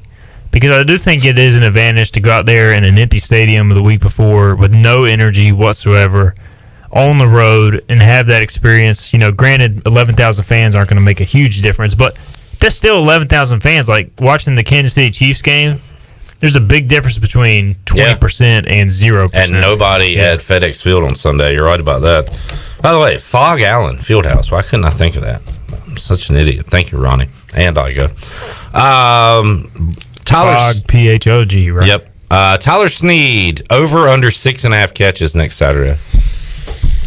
Tyler Snead, I say over. I think Tyler Snead is going to have just, like, if you look at his catch numbers the last 4 games last year, he had 42 of his 66 catches. No, the last 3 games.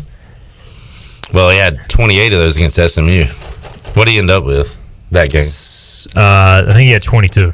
Really? Is that, man? No. Because he had 19 and he had 16 at UConn, then he had 7. Wow. Which... Okay, well, he's going to fly over my total then, I think. And even if he has 7, like he did against Tulsa, he is over. And, Will, I wish we could project, like, running back stats, but, again, I don't know who's going to be running the ball, and I don't either. I'm still not optimistic that ECU is going to have a good run game this season. I got to see They just got to get respectable. Before it's not even good. Yeah. How long have we said can ECU have a average running game? Average. And it's been a long time, and I have heard very encouraging things about the new backs, but we always do. Am I right? No, you're right. Yeah. But I'm hearing very encouraging things, but they are making people on ECU's defense miss. There's a difference between doing that and then going out there against UCF, which, to be honest, has more talent. Yeah, Let's be real. I think we're going to put up phenomenal numbers in the passing game, which is not always a great thing. Sometimes that means you're coming from behind, playing catch up. It also means maybe you can't run the ball. But if that's our bread and butter, then Donnie's going to spread it out, let Holton go to work. And I don't know. I like Holton Ahlers. I like Holton Ahlers too. You like him? Okay. When things break down, he's out of the pocket rolling left, and that's when him and CJ and the guys are dangerous. Improv is what he's best at. And it was the weirdest thing about the first half of last year is they made so few plays on those scramble drills and on the run.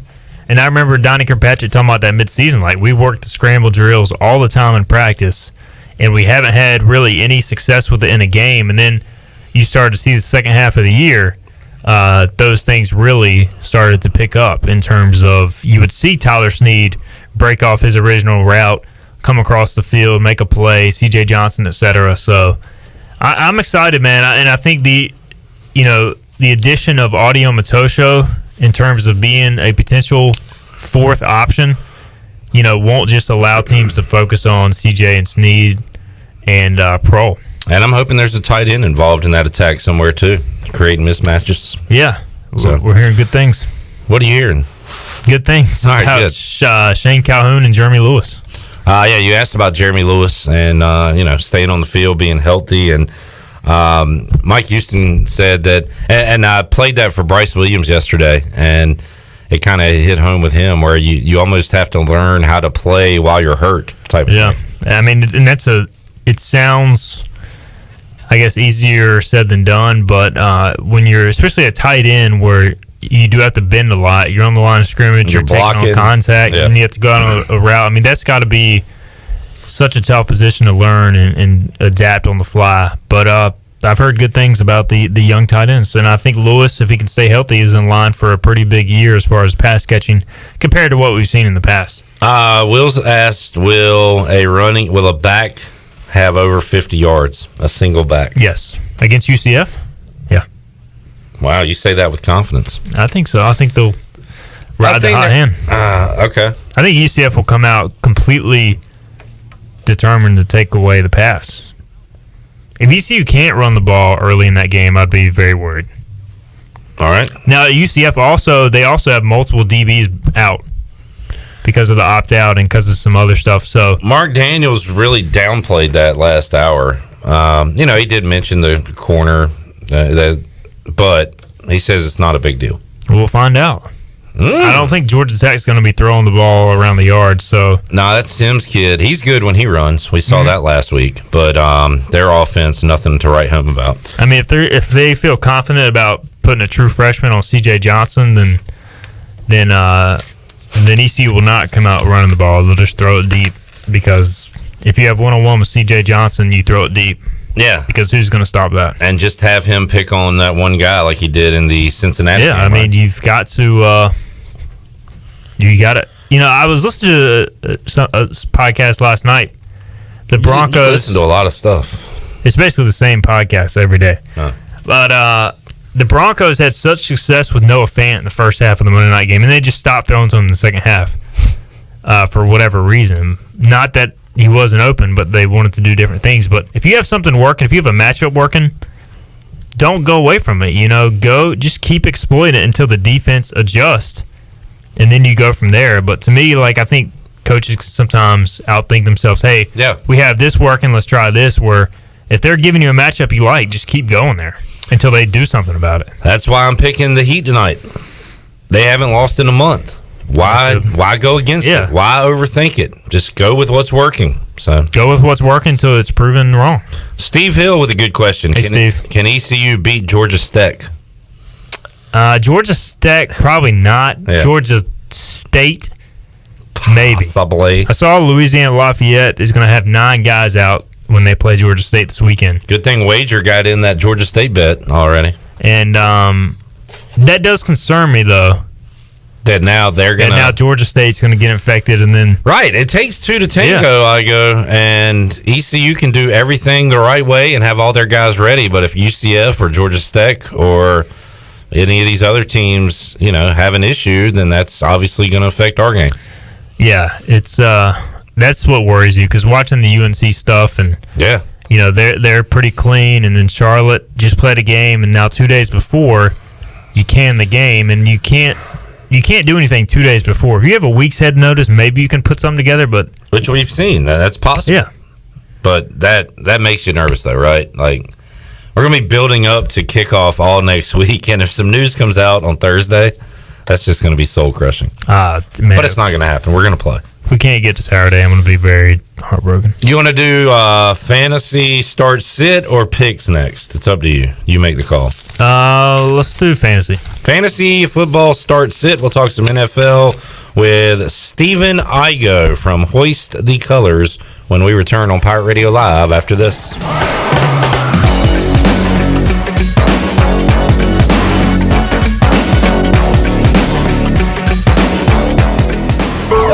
My whole business just went up in flames. Didn't get this place again. For whatever lies ahead, we're always there. This is Brian Smith with Town Insurance in Greenville. Call me today at 756-8300. Go Pirates! Buying a vehicle should be a fun experience. The Auto Store Group has 3 locations and over 150 quality used vehicles to choose from, operated for over 38 years. Start shopping today for your next vehicle at the Auto Store. Now is the time to take advantage of the opportunity to buy more home or refinance your current mortgage. The combination of our local team's experience and Angel Oak's wide offerings of products from standard conventional, government, and portfolio loans has something for most financial situations. For more information, call Talbot Green, Joanne Weir, or Wanda Honda Hager at 751-2060. NMLS 1719250 and 685-842. Equal housing lender. At Tiebreakers, we admit we have a bit of a problem. People love our wings so much that they're starting to sell their home TVs just so they can watch all the sporting events here at Tiebreakers. Seriously, we're glad you love our hand-breaded, hand-cut boneless wings that much, but we really need you to go home at the end of the night. It's okay, we'll be here tomorrow. And when you come back, bring a friend with you. For great food, great friends, and cold beer, we'll see you at Tiebreakers. Tiebreakers, break the chain, eat local. I'm Michael Vaughn with East Coast Grading and Utilities. Many of you know my dad, David Vaughn, and his work in putting in subdivisions all over Pirate Nation. But East Coast Grading and Utilities is not just for those type of big jobs. We're here for the homeowners. Whether it's concrete, driveways, hauling rock, or sand, whatever you need, East Coast Grading and Utilities can get the job done. Call us at 252-531-7494 or check us out on Facebook at East Coast Grading and Many organizations, ECU Care's Business Services Division has a better way, a proactive solution called BizCare. What's at your office? Call William at University PC Hot Dog Pizza, homemade lemonade. Hey, Pirate Nation, Warren's Hot Dogs, 2 locations are open for business in Greenville and Chocowinity. Both locations have drive-through windows, so stop by for hot dogs, get some. To our customers that never wavered, let Greenville Auto World show you how easy it is to buy a quality used car in Greenville. We believe in fair prices, superior service, and treating customers right leads to satisfied repeat buyers. Your vehicle is a big investment in a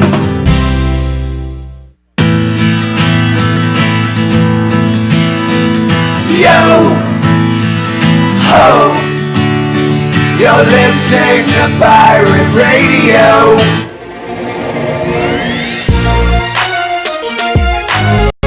And businesses redefine convenience in banking. Visit us today at fnb-online.com.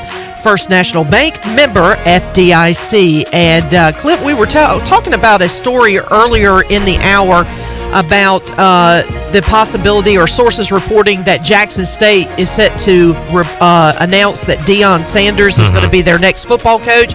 Slipped my mind, Igoe. And it was kind of funny. I saw a national reporter said, one thing you won't have to worry about this season is coaches getting fired. Wouldn't you think that there's less pressure on coaches for a guy like in this climate and he's having to deal with all these things? No, and I feel like the emotions of these fan bases, like let's say if a team in the SEC goes 0-10 versus an SEC schedule, True. like the Vanderbilt coach. They're not going to care what kind of year we're in. What's Derek Mason? He's been on the hot seat. Still there? Yeah, he's been on the hot crap. seat for a long time. Like I feel like if they go 0-10 I think it's got to be egregious. I think a coach has to be on the clear hot seat and they have to have a horrible season. Like I'll be pretty surprised if there's any irrational firings. Like I don't think Ruff McNeil would get fired from ECU after a 5-7 season during a pandemic. But got a lot of start-sit questions that people submitted via Twitter. A game, give me up. For reception, T.Y. said he lost the game over Malcolm Brown. Yeah, I'm a big fan. Impressed by Malcolm Brown, and he looks like he will be the guy, especially on the goal line in L.A. I'm trying to see who the Rams play. They play Philly. I think that's the safe. Had a lot of work when they were trying to kill another guy in that Rams backfield, and this is what the flex. I would lean Snell, but I think even if Connor's healthy, Snell's going to get some touches and some opportunities to make plays. So give me Snell. Sounds like Connor probably questionable at best, maybe doubtful for this weekend. And they play your Broncos, Igoe. The Broncos pretty much. Here, I think it is interesting because they're teammates and they're both in tonight. Kareem Hunt being the guy in the Browns. 4 club fantasy owner. If I had them both, I would play. I'm giving Nick Chubb one more chance. Same. I was leaning. I'm not feeling good about it, but I'm gonna give Nick Chubb one more shot. I honestly think both players will have a pretty big game. The Bengals, I don't think, are great on defense. Watching that game last week, the Chargers' offense was atrocious. Tyrod Taylor is still Tyrod Taylor. He's a winner. They won. Yep. Okay. We're not going to go there. They won. They're 1-0. They played the Bengals. Tell you who didn't win? Phillip Rivers. Phillip Rivers, not a winner. Major upgrade to Phillip Rivers. Yes. Nick Chubb. Quarterback question, Daniel, Joe Burrow or Cam Newton? Got to be, and I hate the matchup at Seattle, but Thursday night football, just like dominant fantasy quarterback. His numbers were highly inflated based off the 2 rushing touchdowns. If you take that away, he had a pretty pedestrian day. But I think with what the Patriots are doing, there's a pretty good chance he gets into the end zone again with his feet. And in most leagues, that's going to count more than a passing touchdown. So, yeah, go Cam. I mean, to me, you just don't overthink it. Burrow, a rookie on his second week. Burrow's going to have one game where he just goes off because they have too many guys like A.J. Green and Tyler Boyd, and they have another good receiver who I can't think of at the moment. John Ross? Nah, he's not good. Don't they have another guy other than John Ross? He's fast. But, and then with Mixon, like I feel like there's an explosion coming at some point for Burrow and the Bengals, but I don't feel it on Thursday Night Football. And as a rookie, it's just not something you can count on this early. Yep. All right, Brooks. He likes veterans. Adrian Peterson or Mark Ingram. Love that. Who was I talking? I think I was talking to Tony Dunn about this. You remember when the Lions, Matt Millen, would draft receivers every first round? Well, now they're drafting running backs every, second round? Kerryon Johnson, DeAndre Swift. What do? They sign Adrian Peterson, and he runs for like 95 yards and basically outperforms those other guys. Mark Ingram and the Ravens play the Titans, and the Lions. Who do the stinky Lions play? Poor DeAndre Swift last week. He deserves to be benched for life. Nah, give him a shot. The Lions play at the Packers. Yeah, they might be chasing points. I will take Mark Ingram, I guess. Yeah, I think Ingram. I just feel like Adrian Peterson, with where he is very touchdown dependent, whereas Mark Ingram is going to be in the game most of the time. The problem is the Ravens, man. They just kill people and they take their stars out. Yep. So, but I feel like this week he gets more of a workload. I think you have to go Ingram over Peterson. I mean, Peterson, and they might, as the season goes along, I think you'll see those young guys get worked in more. Although Peterson was just signed last week, and he's like, it's just weird. Their situation is just odd. But to me, you don't overthink it because you know Ingram's the guy. I would start him because you really never know what you're going to get from Peterson. All right, I am with you there. Next question, and I was looking up, touchdown dependent, Igoe. You like that phrase? Sony Michel. Definitely touchdown dependent. Got in the end zone last week, but had a whopping 37 yards. Yep. This is from Steve. So Sony Michel, CeeDee Lamb, or Nyheim Hines. By the way, my call to start Marlon Mack for several people that asked was a great call. He was putting up great numbers, and then he left the game, got hurt. Nyheim Hines is back there. Jonathan Taylor, the rookie for the Colts. CeeDee Lamb, good debut for the Cowboys. I think they score a lot of points against the Falcons. So I like Lamb or Hines in this situation, and I'm going to go with Nyheim Hines as my pick here.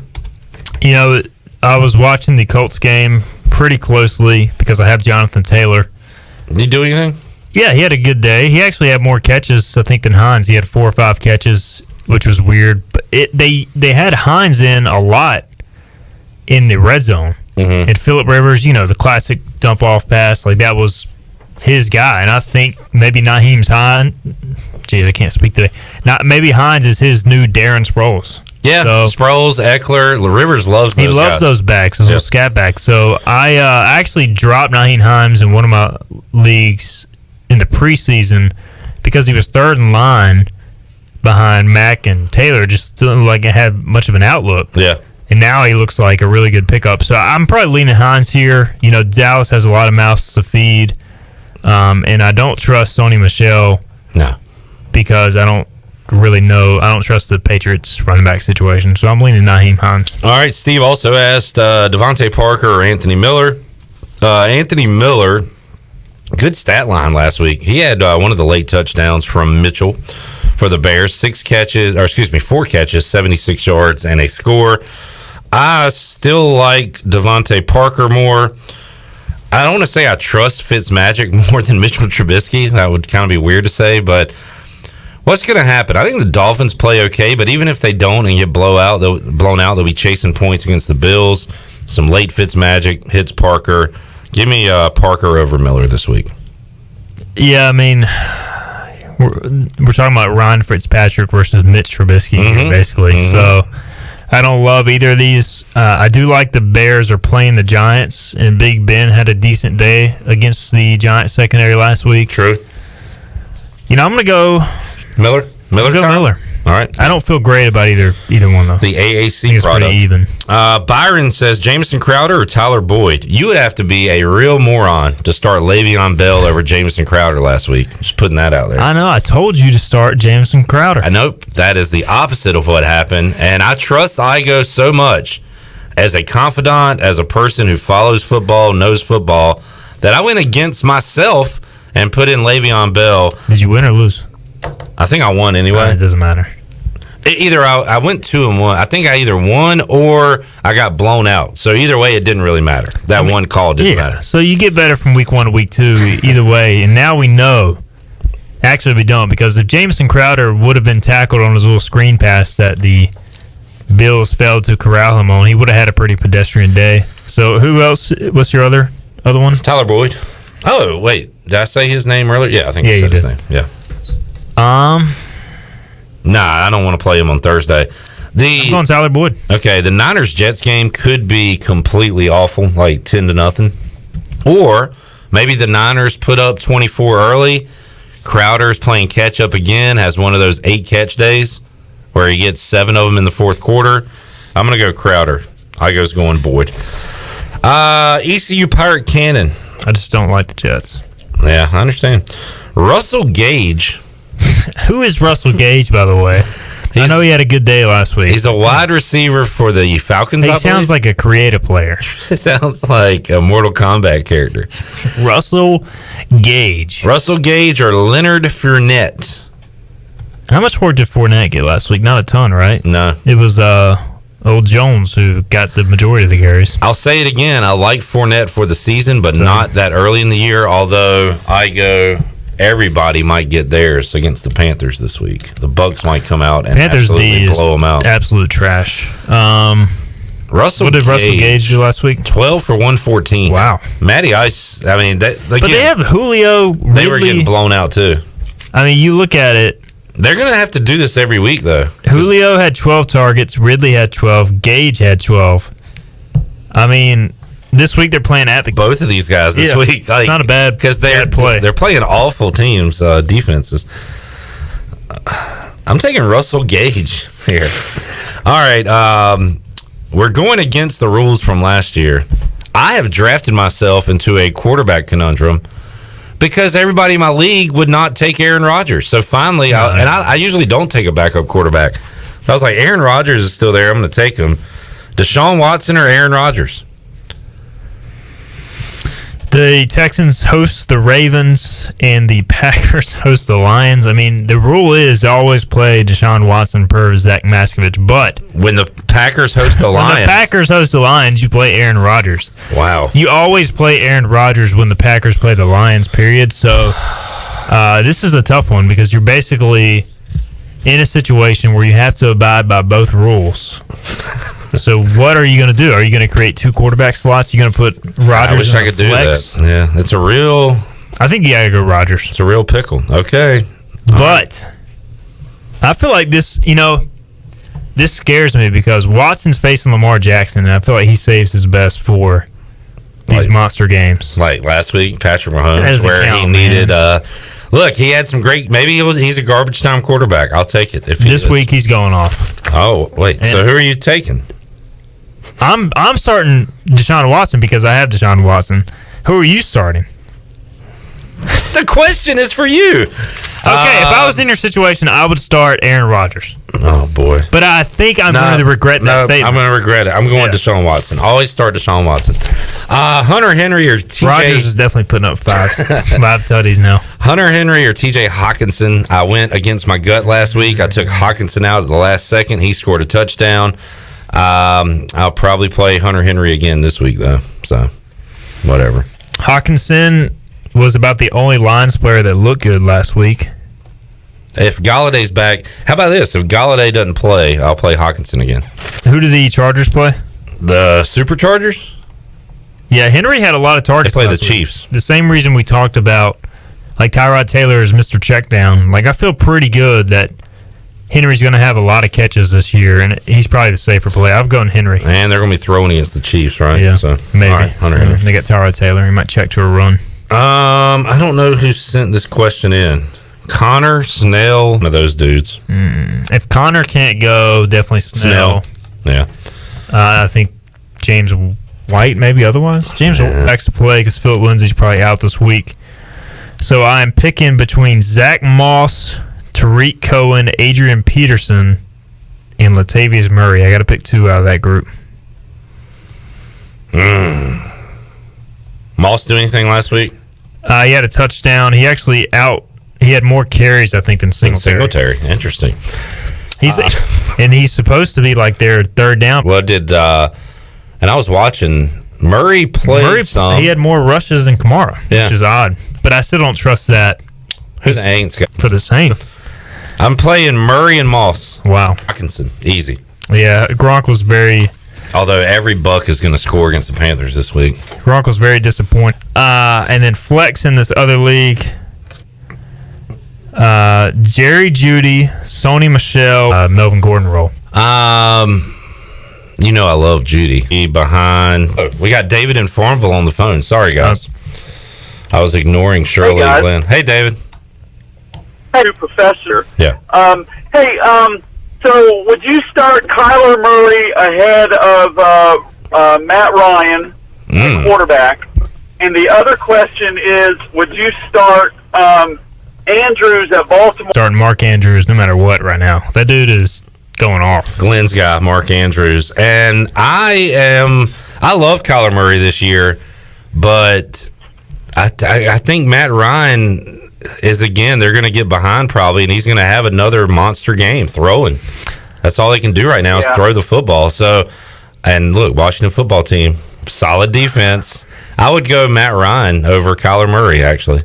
I would go Kyler. Okay. Andrews. Yeah, I think Andrews, he's just, dating back to last year, he has been one of Lamar's top guy, if not the top guy. I think until he has a stretch of cold games, you have to go with Andrews because he's just scoring at an unreal clip right now. All right, and one last question. I can put Goddard into a spot that would take Jeudy out, the receiver in Denver. Would you do that? I tell you what, Zach Ertz, apparently this contract stuff is real, and he did not look good last week. Goddard did. I would play Goddard over Jeudy. David? All right. Well, cool. Well, look, you guys are great. Keep it up, and appreciate it. And David, I know you're a big Pirate fan. We'll be talking more ECU here in hour 3 of today's show with Troy D. Let's get a break in, Shirley, and then we're going to have to come back and take another break, and then I think come back and take another break. Dear, we got to make some picks when we return, too.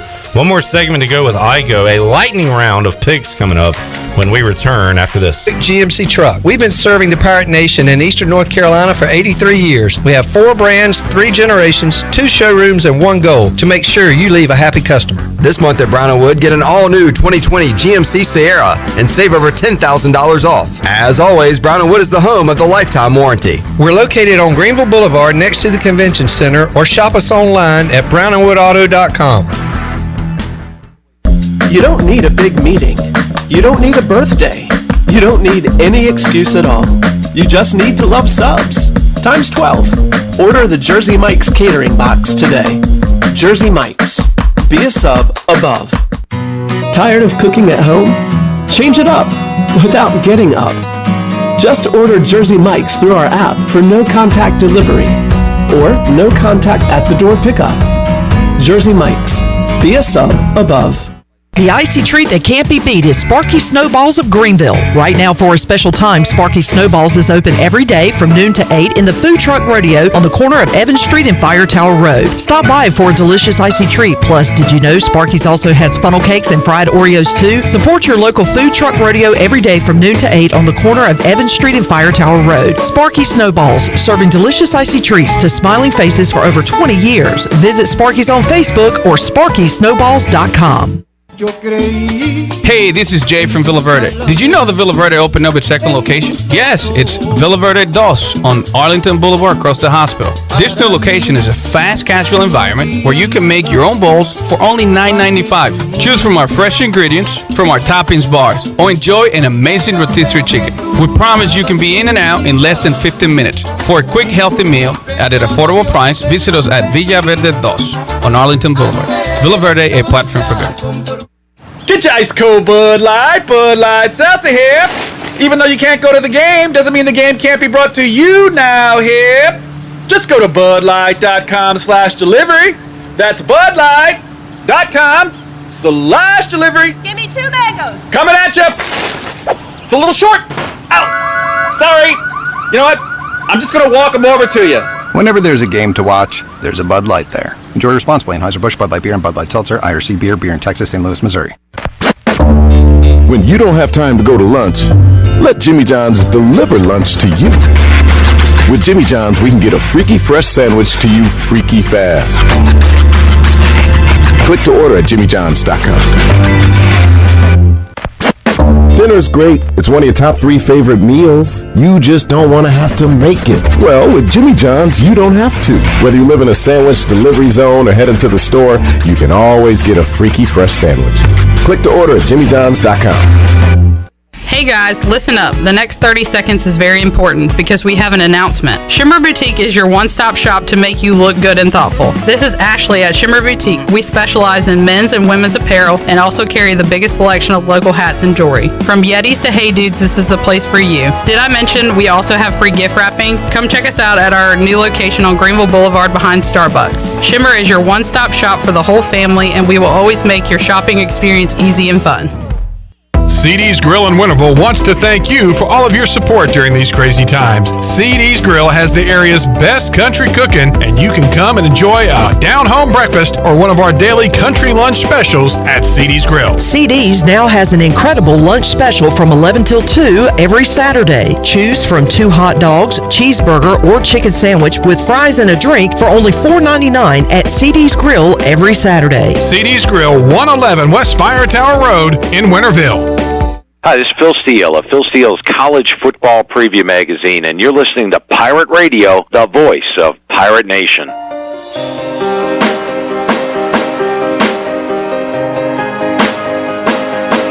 You're listening to 2 of Pirate Radio Live. This hour is brought to you by University PC Care, your local tech support experts for all your business needs. Let University PC Care take care of it so you can take care of business. Visit universitypccare.com to learn more today. Now, back to the show. Welcome back. UBE has been an ECU tradition for over 50 years. You can shop online anytime at pirateware.com. UBE has the biggest and best selection of ECU sportswear and accessories for pirates of all ages. Every day is from David. I'm gonna blame David in Farmville for us being off schedule. Igoe, we have negative. I was anyway. Wager was. I was not. Wager wants me to go Tech again. I've been touting UCF. I'm gonna go with the Knights -7.5. UCF. Okay. Tulane -7 against Navy. Big bounce back from Kidney Matalolo's guys in Game 2. I'm going to take Navy plus the points and potentially to win this game. Tulane started slow last week, finished strong. That should help with confidence, but Navy's been tackling now for 2 weeks. Give me Navy to cover. Tulane wins a close one. The tackling midshipman. Baylor is a 4-point favorite over Houston. That seems weird to me. So weird I should probably take Houston, but that line is low. Baylor. It's very fishy. I'm going to just go Baylor. First year coach, but I'll take Baylor. Louisville, -2.5 against Miami. Igoe loves De'Aaron King. He does not love the Hurricanes. I'm taking Louisville here, -2.5. Scott Satterfield is a great coach. I like him more than Manny Diaz. All right. And upset special, give me Marshall +4 at home against App State. Yeah, I watched a good amount of the App State game last week, and I think Marshall has a definite chance to win this game. I like that they're home. I like they have fans, so I'll go Herd.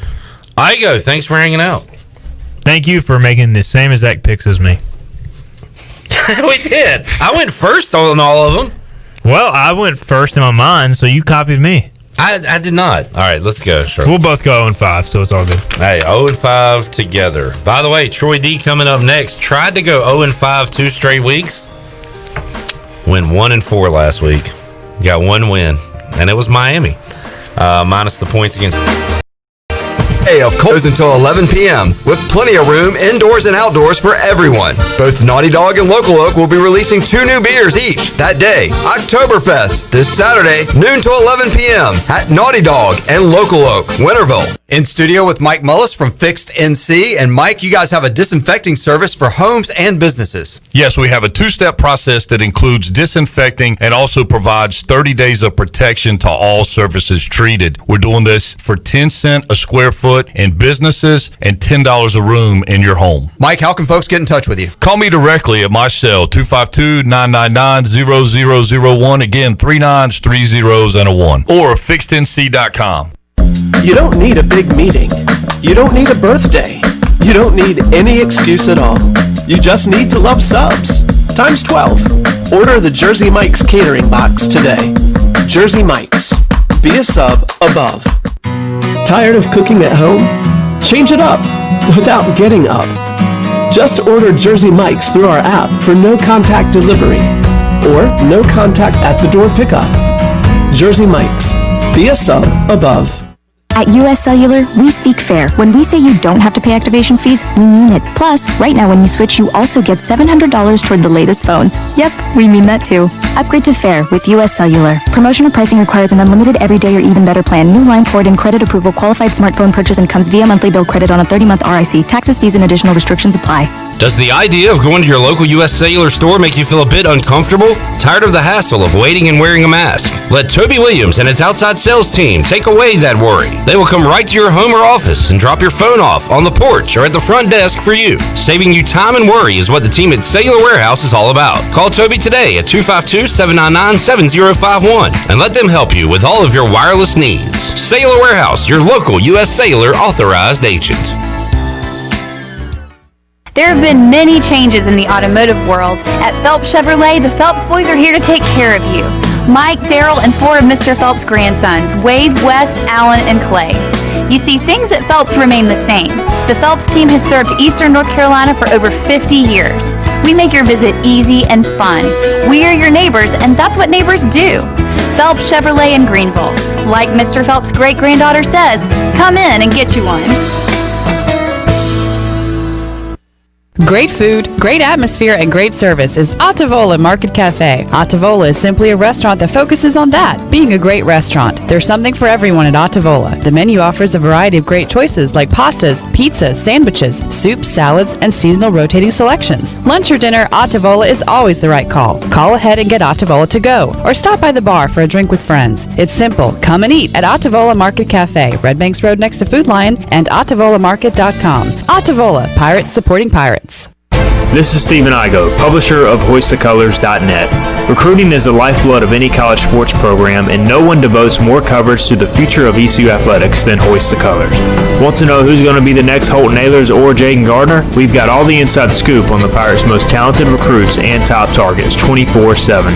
Sign up now and get your first month of coverage for a single $1. HoistTheColors.net, the most reliable reporting on ECU athletics. This is Pirate Radio, WGHB Farmville, 1250 and 92.7 FM Greenville, WDLX Washington, 930 and 104.1 FM Washington.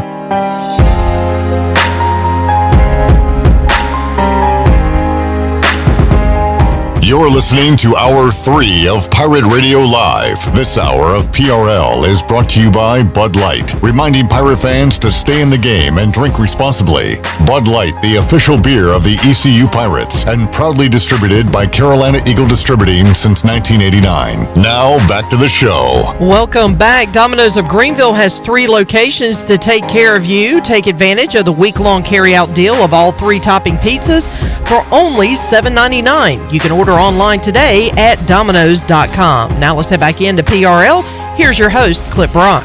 All right, thank you, Shirley Rhodes. Glenn Griffin producing today's program. Hour 3 of Pirate Radio Live. Hour 3, our Troy D is here. Hello. Good to see you, Clip. It's exciting to be here. It's exciting time to be here. Excitement time. Fired up. Freaking game. You got a freaking We game do. next Saturday. Week. Yeah. Exciting to have a freaking game. Excitement time. I love that. Coach is fired up. Yeah, got me fired up. Yeah. We got a freaking game coming up. Yeah. Unfortunately today, not so great. A little rainy out. Little remnants of some hurricane. I'm losing track of all these hurricane names. They've had so many. Sally? Sally? Is it? Yeah. Samsonite? I don't know. They're running out of names. They're going to go to the Greek alphabet after. Has that ever happened? I don't think before? that's ever Sounds happened. like a story out of The Onion, like a parody story, but it's real. It's true. real, They, yeah. they ought to just go to numbers at this point. We're down to Hurricane 56. 2020's been one giant onion article. It has. Good day for a duck, though. Good point. Yeah. I mean, you got to be happy if you're a duck. All right. We got a lot coming up Trying here. to be positive, Clip Rock. If you are a duck, Yeah. you're feeling good right This about is your now. day right Excitement here. time. Yeah. It's raining. Excitement time. Yeah. Love it. How did we forgot this Monday. What did we we got busy Monday talking with David Glenn and stuff. I wanted to see how my goal was to go 0-5 back-to-back weeks. Almost happened, Clip Rock. I told you, if people listen, they can make a lot of money by going the opposite. Is it true last 2 weeks I'm 1-9 ATS? Yes. We do picks on Thursday, so we save it for today. Okay. All right. Sorry. Am I jumping the gun? My bad. No.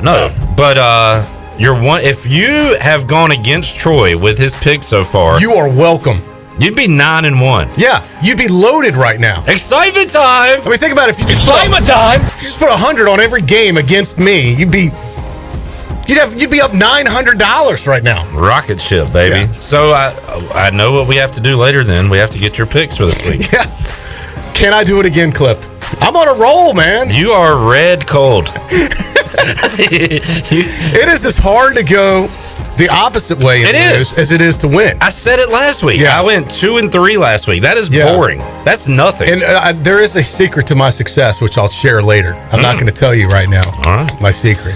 I will share it later for folks that are wondering, how does he do this? We'll talk Pirate football, Troy D. We'll talk about. Guess what? We got some new conferences that want to join this college football season. Talked about this Monday. I remember Welcome we discussed- back. We said Big Ten sitting there on the sideline, all damn jealous, going, "Oh, they're moving on without us. Nobody cares. We're not in the top 25." And guess what? They blinked. Now they want back in. And guess what that means? I think we should tell them, no, sorry, you made your decision. No. You live with it. I hear you. No football for you, Big Ten. But I need more football. The MAC says, wait a minute, you're doing what, Big Ten? Well, we're meeting on Saturday, too. See, I mean, it's... We're having a freaking game. MAC says we're going to have a freaking game. What you think, Big Dog? I was going to say, earlier in the show, we said that Jackson State was finalizing a deal with Deion Sanders. Prime and then time. It came back that was not happening. Mm-hmm. Jackson State refuted the report. Now Sports Illustrated is saying that it is being finalized, and that the issue is that Jackson State is a Nike school, and Deion was signed to Under Armour. Huh. And that Jeez was Louise. the deal, was ironing out that situation. And apparently there is language in his Barstool contract that allows him to take a head coaching position and still maintain his spot at Barstool. Man. Wow. So he will be doing a Look, that's- weekly NFL show while being a college head coach. That's just like Big Man on With campus. the wrong sponsor. Yeah, exactly. It's amazing. Yeah. That's just like BMOC coming on here while he's with Barstool. Yeah. He's, You kind of discovered that guy, Clip. I We- mean, I know Glenn helped with that process, but he's like... I did not. No, it was actually one of my buddies. Oh, was it? Okay. Yeah, I did not. Don Jaworski, actually. Oh, no. Another fake character discovered him. That's Yeah. fantastic. I am a huge fan of BMOC, but I did not cover it. He's the bigger man on campus now, Barstool. All right, Shirley, this is our short segment. so Sorry. let's take a timeout. You know, I struggle with that. No, we needed to stretch it out. We were about to go 3 back. I did some Troy D break management today. See, it's not as easy as It's it looks. not. And like You I used told to you. make fun of me about I did. that. And like I told you, I Yeah. apologize. It's not as easy Apology accepted. as you think. All right, we got to open up the booty bag later on this hour as well. A lot of college football talk and your thoughts if you want to chime in on Facebook Live, Twitter, or give us a call, 317-1250. Back with Hour 3 of Pirate Radio Live after this. Over 32 years ago, the Ronald McDonald House of Eastern North Carolina opened its doors as a place to help families stay together and close to the care they need when they have a sick child. With the addition of a second Ronald McDonald House inside the Maynard Children's Hospital, our need to serve is greater than ever as the medical community flourishes. Help us expand our mission of keeping families close as we grow to meet that need. You can show your support by making a donation to the Ronald McDonald House. Visit our website today at rmhenc.org for more information. Thank you for your support. Love Jersey Mike's subs? Love them times 12 with our new catering box. Packed full of a dozen individually wrapped subs. They're yours for the sharing. Jersey Mike's. Be a sub above. Tired of cooking at home? Change it up without getting up. Just order Jersey Mike's through our app for no contact delivery or no contact at the door pickup. Jersey Mike's. Be a sub above. You know texting while driving is dangerous. That's not new information. Yet most people admit to doing it anyway. Drivers are 23 times more likely to be involved in a car accident while texting. Know the facts and wait to text. The danger is real and it applies to you. Auto Owners Insurance. The no problem people. Information provided by Virginia Tech Transportation Institute. This is Norm Bryant with Town Insurance in Greenville. Call me today at 756-8300. Go Pirates. Do you think you might have been exposed to COVID-19? Maybe you're planning to visit parents, family, or friends. Arc Point Labs of Greenville offers same-day COVID-19 results. No referral needed. Same-day results available. Arc Point Labs of Greenville offers easy solutions to COVID-19 testing. Arc Point Labs of Greenville is located across from Vidant Hospital on Executive Circle behind Southern Bank. Call for an appointment or walk in. Arc Point Labs of Greenville, 215-5688 or arcpointlabs.com. Weekdays are a great time to visit North Carolina State Parks. The best time to learn about nature is to be able to look, listen, and feel its natural beauty. A visit to the North Carolina State Parks is perfect for homeschoolers, scout groups, and teachers looking for a fun field trip during the week. You'll be amazed at all the natural wildlife you'll see when you experience the beauty of each North Carolina State Park. Visit ncparks.gov to get all the information on the closest park near you. It's bow time. Years from now, you'll tell your grandkids. Back in my day, we could get 2 Bojangles sausage biscuits for just $2.50. And those biscuits, shoot, they were always made from scratch. And that zesty sausage, sizzling like the summer of 2033. Then your grandkids will say, wow, 2020 sounds amazing. And you'll say, not really. But those biscuits were. Get 2 sausage biscuits for just $2.50. It's bow time. There have been many changes in the automotive world. At Phelps Chevrolet, the Phelps boys are here to take care of you. Mike, Daryl, and 4 of Mr. Phelps' grandsons, Wade, West, Allen, and Clay. You see, things at Phelps remain the same. The Phelps team has served Eastern North Carolina for over 50 years. We make your visit easy and fun. We are your neighbors, and that's what neighbors do. Phelps Chevrolet in Greenville. Like Mr. Phelps' great-granddaughter says, come in and get you one. Oktoberfest is coming to Winterville this Saturday, September 19th. Naughty Dog Brewing Company and Local Oak Brewing Company are teaming up for a fun day of cold beer, food trucks, costume contests, Oktoberfest games like Hammerschlagen, a mug relay, and more. The fun starts at noon and goes until 11 p.m. with plenty of room indoors and outdoors for everyone. Both Naughty Dog and Local Oak will be releasing 2 new beers each that day. Oktoberfest this Saturday, noon to 11 p.m. at Naughty Dog and Local Oak, Winterville. This is Mike Houston, head football coach at East Carolina University, and you're listening to Pirate Radio, the voice of the Pirate Nation.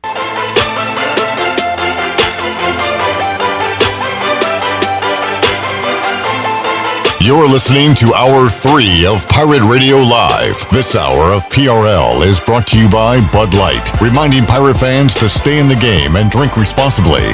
Bud Light, the official beer of the ECU Pirates, and proudly distributed by Carolina Eagle Distributing since 1989. Now, back to the show. Welcome back. University PC Care has been Pirate Nation's go-to IT expert since 2006.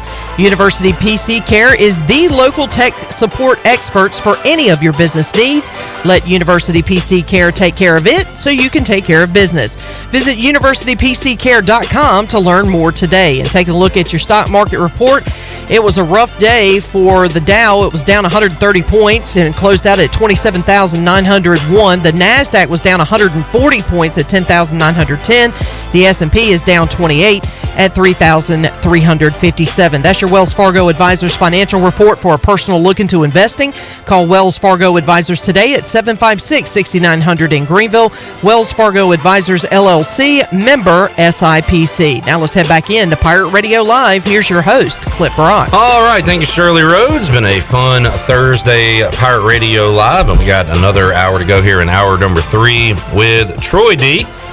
And Troy, welcome back. Good to see you again. Who was the person that had the quote, party time? Where am I remembering that from? Wayne's World? Yeah, I think that's it. That's kind of where, when I heard Coach Houston. Excitement time! It kind of gave me a little Wayne's World party time vibe right there, didn't it? Party time! Excitement time! It kind of reminds me of like Pee-wee's Playhouse, like the word of the day or something. Yeah, the word of the day and is then excitement time! Excitement time! We need to add like the bells and whistles. Yeah, remember when Pee-wee would say the magic word and everyone, of the day. Yeah, that'd be good. That's a good little sounder we should add to it. What jumped out at me, other than Wayne's World, was like the oldest. can't even remember where it came from, but peanut butter and jelly time. Yeah, that too. Peanut butter jelly time. Yeah. Excitement time! Excitement time! And let's play the full. Do you still have the full clip, Shirley? Yeah, because someone's listening to this doesn't know what we're talking about. So set it up from the top. So this came from a video that East Carolina put out themselves on social media. Mike Houston addressing his team earlier this week. This is one of those behind the curtain type of deals. Yeah. Go ahead, Shirley. 11 a.m. I have a game day operations meeting. That means we're having a freaking game. Okay? Next Saturday. It's here. Okay? It's no longer a wish, a maybe, or whatever. We're playing September the 26th. Okay? That's why it's urgency time. Excitement time and urgency time.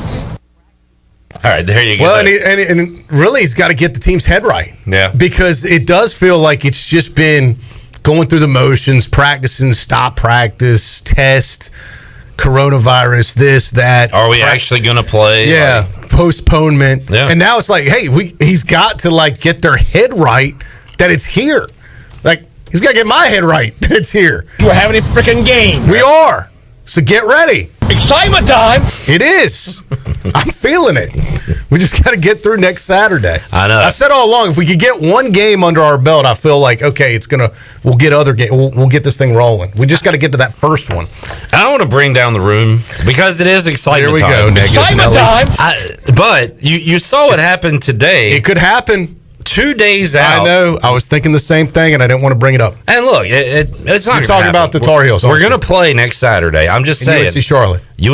Charlotte and Carolina today canceled their game, and that was scheduled for Saturday this week. Correct. Saturday. 2 days from now. Yeah, seriously. It was going to be excitement time for the Tar Excitement time for them. Mac Brown. Because they had a freaking game. Thought they were having a freaking game. We're having a freaking game. 2 days earlier, it gets postponed. Yeah. So you're right. Until I don't want to be sitting here next Thursday, and we're sitting on breaking news. ECUCF has been. I don't even want to. I was just thinking about it, Troy. It could happen though. Well, you're right. Is it really going to be real at 8 a.m. Saturday morning when we kick off the Bud Light pregame tailgate? I think by the time you get to game day, I think we're there. We're good. But in this day and age, I've said it before. I'll say it again. Anything is possible. And until they kick the ball, hell, you've seen NBA basketball teams take the court for warm-ups and games get postponed. There was one, at halftime they stopped a game. Well, you're talking about back. Well, that was back in a while, yeah. The Big East played a half. That's what I was thinking of. And then, Big E, yeah. Everybody left. So you've seen these things happen. So I don't want to take anything for granted right now. And also, too, look, there's going to be a game next Saturday, ECU, UCF. But if you make it to that morning, the teams do, it doesn't necessarily mean all the players do, because that last round of testing comes back. You don't find out till what, Troy, like Friday night, Saturday morning? Right. So it's crazy, man. But again, I feel good. Knock on wood. I do too. I feel good like we're heading in the right direction. We're having a freaking game. But the one thing you can't control is the other team. Exactly. Like what if there's an outbreak at UCF and they back out? Takes two to tango. Even if we're ready to go, And look, ECU was committed to playing 12 games this year, Clip. The reason we're down to 9 right now is not necessarily because of ECU. Now the ECU Marshall game maybe was because ECU wasn't ready. Yeah. But I'm saying they want to reschedule that. A couple of the teams backed out. Like, we can't help that South Carolina says, no, we're not playing non-conference this year. But that was, an SEC South Carolina decision. A couple of these games have been backed out by the opponent, is my point. Yeah. Those things you can't, even if you do all the right things on campus in Greenville with your program. Yeah, the other Norfolk State, there's another side of the equation you have no control over. Yep, that's true. All right, but we are ready to go for game week next week again. 8 a.m., bright and early, September 26th, Bud Light pregame tailgate. Going to have an awesome show. Going to have an awesome fifth quarter with Rick Smith this year. That'll be fun, too. It's a nice addition to the postgame. Of course, this will be hard to believe, our 18th season covering the Pirates exclusively here on Pirate Radio. Adding all new platforms. Last year we added the FM stations, 92.7 FM in Greenville, 104.1 FM in Washington. This year we're adding the video elements. We've done a few bits and pieces before on Facebook Live, but now we're planning to do the entire pregame and entire postgame, not only on just Facebook Live in addition to all the audio feeds, but also on YouTube Live. Yeah. So a lot of people have smart TVs. It's easy to get on YouTube on your smart TV. You can watch the postgame and the pregame show on your big screen TV. I've talked to a couple bar owners that are talking about putting it up at their establishments. Oh, yeah, that'd be cool. So the YouTube aspect of it kind of opens it up to a whole nother world. People that don't, maybe want to watch, for whatever reason, don't want to pull that up on their phone or a computer, that they could do it on YouTube, and it makes it even easier for some folks. And a lot of you are going to have at-home tailgates with your buddies, with your family, and we'll tailgate with you on the Bud Light pregame tailgate. So just lock us in, and we'll have a fun Saturday. Clip, there are going to be a lot of home gates going on, and we're going to be the leader in home gating this year. Never lost a home gate. We have never lost a home gate, and we're not going to lose one this year. Yeah. So that's it's going to be a new thing we're going to start talking about around here. Kenny and Scott are jacked up for the fifth quarter, ready to go, and we'll be on the air next Saturday.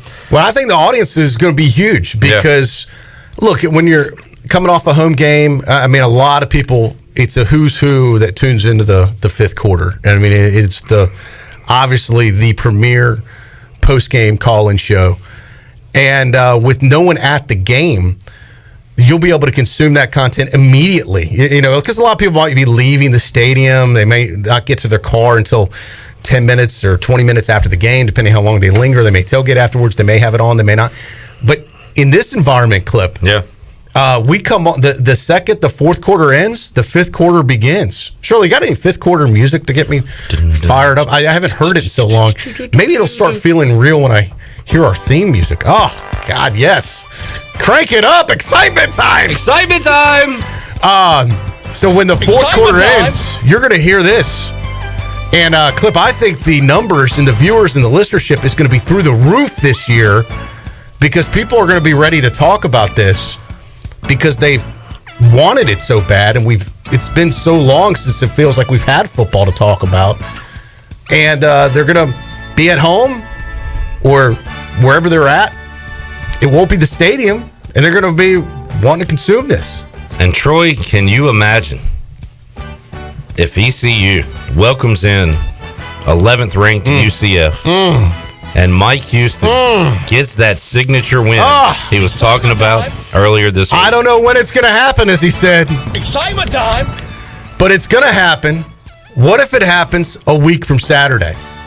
Wow, what a start of the season. Could this be the turnaround of 2020 that we all need, Clip Rock? You want to talk about lifting some spirits? That'd be an ECU football 1-0 would do that. 1-0 over a top 25 team to start the year. And then the damn Big Ten, they might have been ranked after that, Troy. I know. ECU would have been top 25. It could have happened. Yeah. Damn you, Big Ten. Yeah, they had to get back in it. So. That'd be, I tell you what, that'd be a marquee win for Mike Houston if he could pull a rabbit out of the hat. And this is such a weird year. Anything's possible. You're going to be checking out UCF, Georgia Tech on Saturday? Yeah, well, it's what time is that? 3:30. I am going to try and catch some of that.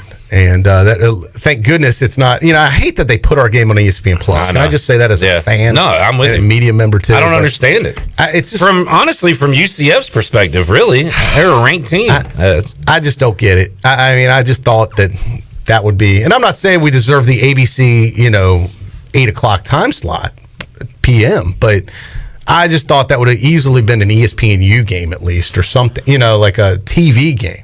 Well, not just a digital game. And I'll pull it up here, but there's a game that definitely could be replaced by ECU and UCF that is on an ESPN family of networks, and that game I believe is Tulsa, Arkansas State is on ESPN2 at 3:30. Yeah, I mean, why wouldn't you put is Tulsa or Arkansas State ranked? No, Arkansas State did just have a big. They just beat Kansas State, but I don't think that. To me, you could have put ESPN2 3:30 kickoff. That would have been a great spot for ECU. Yeah, UCF.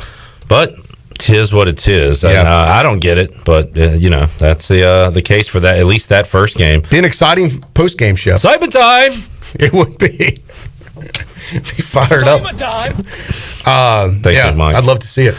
So coming and Troy, what about? So we're talking about ECU, UCF on ESPN Plus. Who's playing on Saturday 3? And then I heard that Army would have taken that spot, but they're not playing. Wow. So how about what great exposure? Yeah. I mean, you're flipping around. You're gonna, like I said, you're gonna see teams on your regular TV that you have not seen in a long time I think I flipped it back between that game and the UCF game. Yeah, probably. So that's coming up. Those are two good games to kind of keep an eye on. Saturday at 3:30. You, how are you feeling about the Pirates, Troy D? Now, usually this is a different year. Yeah. Usually at this time, you're ramped up. You've already added like 3 more wins to your preseason prediction. I'm totally geeked up at this point. But this year, there's so much going on around the world, around here. It's like the opposite. I think I'm like 3 losses more than we should have. Like you're going. I'm not as positive as I used to be. Yeah, I'm a little concerned. I haven't been able to see the team at all. That's another thing. I mean, usually you like to go to a practice, go to a scrimmage, and that jacks you up. Correct. Yeah, I like to get out there. I like to get some of the we call natural audio after a practice or after a scrimmage. Get my hands dirty, still in the business, so to speak, and I get a better feel for what's going on out there. Talk to the coaches. I haven't had a chance to do any of that. Yeah. Well, really, and honestly, nobody in the media does. It's not like that I don't want to. We just don't have the opportunity. We do get a Zoom call. Which, by the way, times Glenn, a week, coming up at 6 o'clock tonight. 6? Okay. Yeah. But, and look, those coaches have been great with that, but we've yet to talk to any player. There's been no players on the Zoom calls after Coach does his bit. We haven't interviewed a player since November 2019. Yeah, is that factual? I don't think we've talked to a player in 2020. Yeah, officially, as far as an interview with a microphone. Troy said he saw Holt Nailers at the store. That was an unofficial, off the record at lunch. Yeah. But then I was almost hesitant how much I could talk to him because I didn't want a lot of people are around. And then all of a sudden someone posts, Troy D's talking to Holton off the air. What's going on? Somebody posts something, and then I get a call. Did he buy him lunch? Is that an NCAA violation? Yeah. Then I got to answer questions and all this stuff. So I just waved to him. And not only did I keep a 6-foot buffer, I had about a 50-foot buffer. Oh, that's another thing too. Yeah, you don't want to infect them and oh God, knock them out of a game. Yeah, could you imagine? If Troy D was the only guy that could take down Holt Nailers.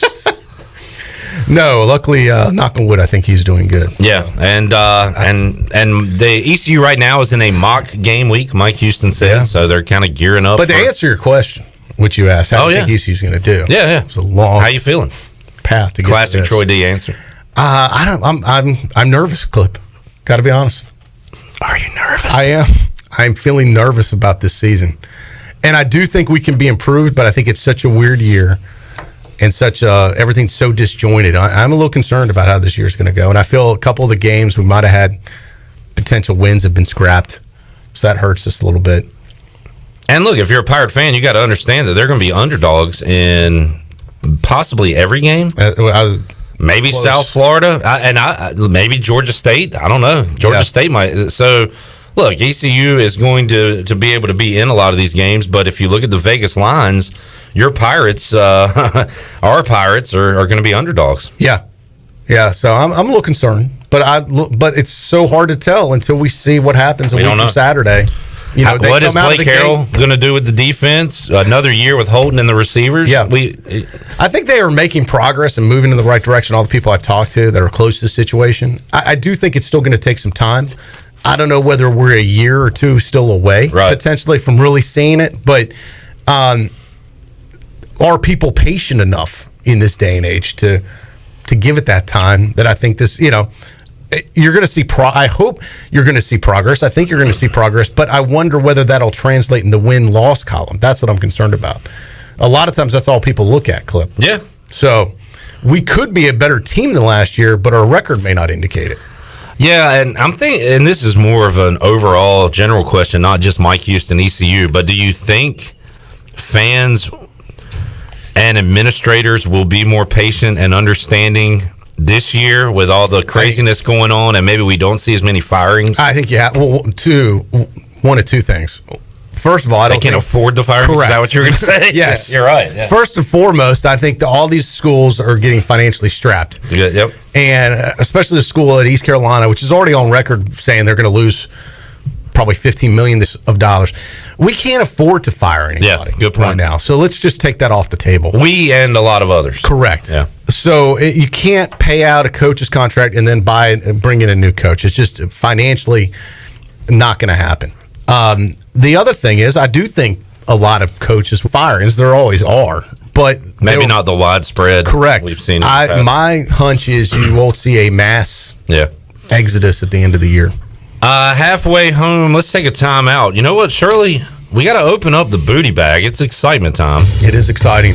Excitement booty, booty, booty, booty, booty everywhere. Booty, booty, booty, booty, booty everywhere. I have not.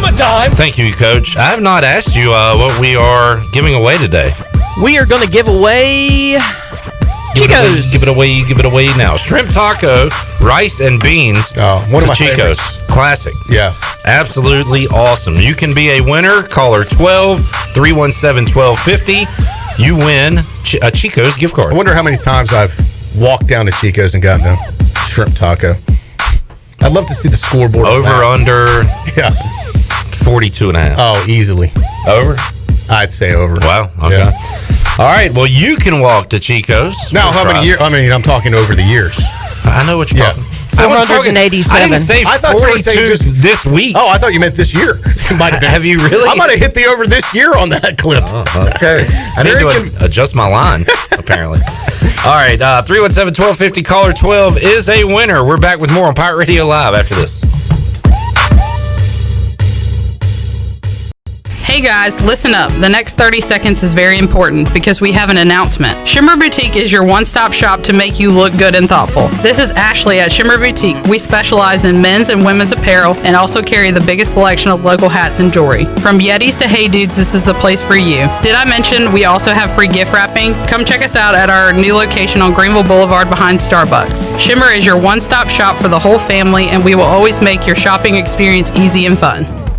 If you're like many, you may have put on the Corona 5, 10, or even 15 over the last 2 months. Well, the weather is warm and it's time to get that body back on track. At Clean Eats, we have you covered. Our weekly meal plan will quickly help you get back to where you want to be. Order online at cleaneats.com. Our cafe is back open, sanitized, and waiting to serve you healthy lunch and dinner options for dine-in, takeout, curbside, or even delivered through our delivery partners. Clean Eats, it's a lifestyle. 805 Red Banks Road, Arlington Village. The Frells family lives on a lush piece of land called greener pasture, and they work on it behind the wheel of a John Deere 1 Series tractor. With its durable construction and features that hook up to dozens of attachments with ease, no job is too tough. The Frells family runs with us, because this is more than just land, it's home. Nothing runs like a Deere. Search John Deere 1 Series for more. Get quality at every turn with Quality Equipment, your local John Deere dealer, with 27 locations in North Carolina and southeastern Virginia. Find out more at QualityEquip.com. When you can take your eye off a big pizza pie that's familiar. Take a break from your dining room table and bring the family to Familia for lunch or dinner. Familia offers favorites like New York-style pizza, lasagna, chicken parmesan, chicken marsala, homemade meatballs, plus summer specials like mahi fish and chips and steak pizzaola. If you need food to go, Familia's drive-thru window is open and ready for all takeout orders. Call 689-6330. Familia, Fire Tower Road near Pitt Community College and FamiliaNC.com. Summertime is here with hot temperatures, thunderstorms, and hurricanes. It's easy to recognize pests invading your home, but a lot of people forget about moisture destroying your home's crawl space. Pest Tech is celebrating its 20th year protecting your homes using dehumidifiers, professional-grade liners, and most importantly, our licensed and highly trained technicians. Visit pesttechofgreenville.com for a free estimate on moisture control and the other silent destroyer, termites. Trust your home to the best. Pest Tech of Greenville, your East Coast exterminating professionals. It's time to get back in the saddle with Rocking Horse Ranch. Join us Saturday, November 14th for an evening filled with games and prizes to support the reopening of the Rocking Horse Ranch Therapeutic Riding Program. Rocking Horse Ranch provides a fun and unique therapy program to our special needs, cancer, and veterans community. The horses miss their favorite students and can't wait to see them again soon. And Rocking Horse cannot do this without you. Join us November 14th to get back in the saddle or visit rhrnc.com for more information. Looking for your next career opportunity? How about some extra cash to help pay for school? Your locally owned and operated Dixon Foods McDonald's is hiring, and they would love to have you as part of the McFamily. They offer flexible hours, competitive pay, and financial support to pursue your education through McDonald's Archways to Opportunity program. Come join the family at McDonald's. Don't let this financial opportunity pass you by. Please visit DixonFoods.com to apply. Let's turn a trip to the branch into a tap on your phone. Let's hit pause on a lost debit card without hitting pause on life. That's how First National Bank is redefining convenience with a top-rated mobile app that puts more security and control at your fingertips and friendly people to help you succeed right by your side. Let's get started at fnb-online.com or your local First National Bank. FNB member FDIC. Artemy, yo ho, yo ho, it's Pirate Radio. Pirate Radio.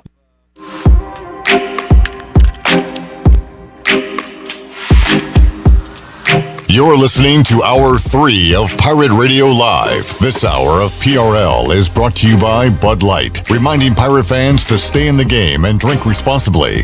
Bud Light, the official beer of the ECU Pirates, and proudly distributed by Carolina Eagle Distributing since 1989. Now, back to the show. Welcome back. If you're in the market for a quality used vehicle, then the Auto Store Group is for you. The Auto Store Group has 3 locations and over 150 quality used vehicles to choose from for all budgets. Shop their entire inventory today at theautostoregroup.com, and remember, every purchase comes with a free bucket of fun.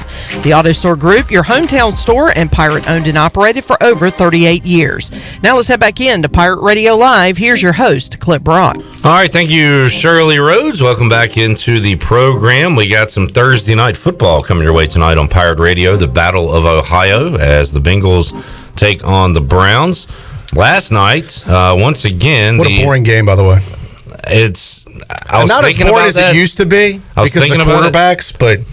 I love football so much, but I'm having to almost psych myself into being excited about it. Excitement time. Who's the college game tonight?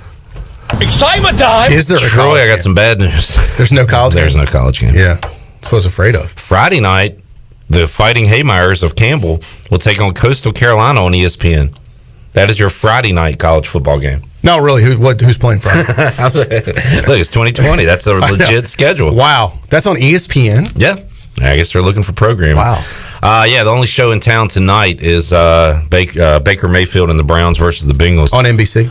I think this is a NFL Network. We will have live coverage of that, by the way, right here on Pirate Radio. So if you're driving around or out and about. Somehow the Braves can't figure out the Orioles. Lost to them again last night. Right now the O's are trailing the Rays 1-0. Speaking of football earlier, Clip, I'd like to wish a very happy birthday to a very special team. The Chicago Bears turned 100 today. 100 years old as a franchise. One of the founding franchises of the NFL. Happy birthday, Bears. Yeah, what a great history. Shouldn't they have more than one Super Bowl since they've been around that long? If you look at the NFL championships, is what they called it before they had what was called a Super Bowl. They would have, I think, I'd have to research it again. I believe the most championships of anybody, if you consider the NFL championship, which is the best you could have before they started a Super Bowl like 50 years ago. Is that when, like, North Carolina, how they put up the banners before there was an NCAA championship? Let's not demean the championships for the Bears in that way, Clip. But back when there were 6 NFL the first teams 50 playing? years, they didn't call it a Super Bowl. If they did, the Bears would be the all-time probably Super Bowl champions. And look, Troy and I root for 1-0 teams right now. Yeah, leaders in the clubhouse in the division. Absolutely. Currently in playoff. One of my favorite phrases, if the playoffs started today, we would be in. We're in there, buddy. Yes. I saw your post that not only are you in, you get a bye. That's right. Redskins. Washington's Or off. Formerly the team is The artist formerly known as, which, by the way, I love the Is that like a swear jar now? I got to put $1 in every time you say Redskins? I still wear my hat with the R on it. It's hard. That's going to be a hard habit to break. I got to be honest. I've done it this week. You just did it. Yeah. All our guests, Big Man did it. Well, I earlier don't work today. for the organization, so I can call them what it doesn't matter to me, but I'm sure the organizations probably frowns upon it. Yeah. And do they, what do you think about, do they need a nickname? Because Washington, just saying Washington's okay. The football team stuff, I really don't like that much. If they go on to win a Super Bowl this year, I'd say leave it. You got to leave it. Yeah, you don't change, because then it's going to be, they're going to change it and you're going to lose all their mojo. I think at this point you wait and see what happens this year. But you need to be able to say the something, because it's always been like the Skins. Like, you can't say the Washington. And when, I don't know, I think you need something, but they'll figure that out. Yeah. They'll figure it out. The Washingtons. The Washingtons. Yeah. That could be it. Troy, let's see. You want to let's get your picks real quick. Yeah, and you want to recap this too for people that might have missed how awesome this streak is right now? So Stephen Igoe and I do college football picks on Thursdays. We usually pick the ECU game, other AAC games, top 25 games. Well, when week 1, Troy was here with us. Yeah. So he said, "Hey, Troy, you can be our college game day celebrity guest picker." Yeah, and the beauty of this is I had no idea what your picks were going to be, so I did no research, put no thought into a clip, and just went with my gut instinct. And how good is Troy D's gut? Well, week 1, he went a spotless 0-5. And that was against the spread, my friend. That's not just straight up. Anyone can go 0-5 straight up. This was against the spread. 0-5 against the spread. So that's next level right there. We wanted to see if he could, repeat the feat. Yeah. Could he stay perfect? Because my point was, just like a good trader on Wall Street, you can make money on stocks going up, and if you're smart, you can make money on stocks going down. So you could short my pick, so to speak, and make a ton of money if you were smart about it. But Troy D came out last Thursday night, got a win in the Miami UAB game. Totally messed me up. To snap the streak. Damn you, Hurricanes. We thought he might be able to turn the tide. No, then he lost 4 straight on Saturday. So you're back. You're hot again. Yes. I'm 1-9 in 2 weeks. That's right. Or as I like to say, 9-1 the wrong way against the spread. You're welcome. So, I'm fascinated now. Yeah. I gotta see how you do this week. Well, and I told you, here's my trick. Don't put any thought to it. Just instant gut reaction. The minute and you saw me, you gave me the teams here this time. And I just circled within 2 seconds. You did. My first response. Sometimes Did you even look at the matchups? When I overthink it, that's when I get it right. When I do the research, I don't want to think it. I just want to go with my gut instinct because my gut instinct's wrong and that feels right. Again, you want to fade these picks. I'm trying to go 0-5. If you fade them, you'd be 9-1 so far this season. Correct. All right, let's run them down real quick. All right. UCF on the road. We're going to be scouting the Knights. They take on Georgia Tech. Now, Georgia Tech coming off a win over Florida State last week. Yeah. But Vegas likes the Knights, 7.5-point favorites. I like the Knights. All right. I don't think they'll cover, but I like them to win, so I'm going to take them. Wait. So who are you taking? I'm taking UCF for this pick. Okay. I'm saying I think UCF will win, but they won't cover. But for this effort, for what we're doing, I'm taking UCF. Because I don't know if that's the way it works, though. Because, like, week 1, you were trying to win. All right. Put me down for UCF. Okay. Yeah. Right. UCF covers, even though they probably won't. But go ahead. I'm taking UCF. Tulane. Now, last time we saw Navy, Troy, they were getting blown terrible. out of the. That was your lock of the century. It was my lock of the year, and you see how this year's gone.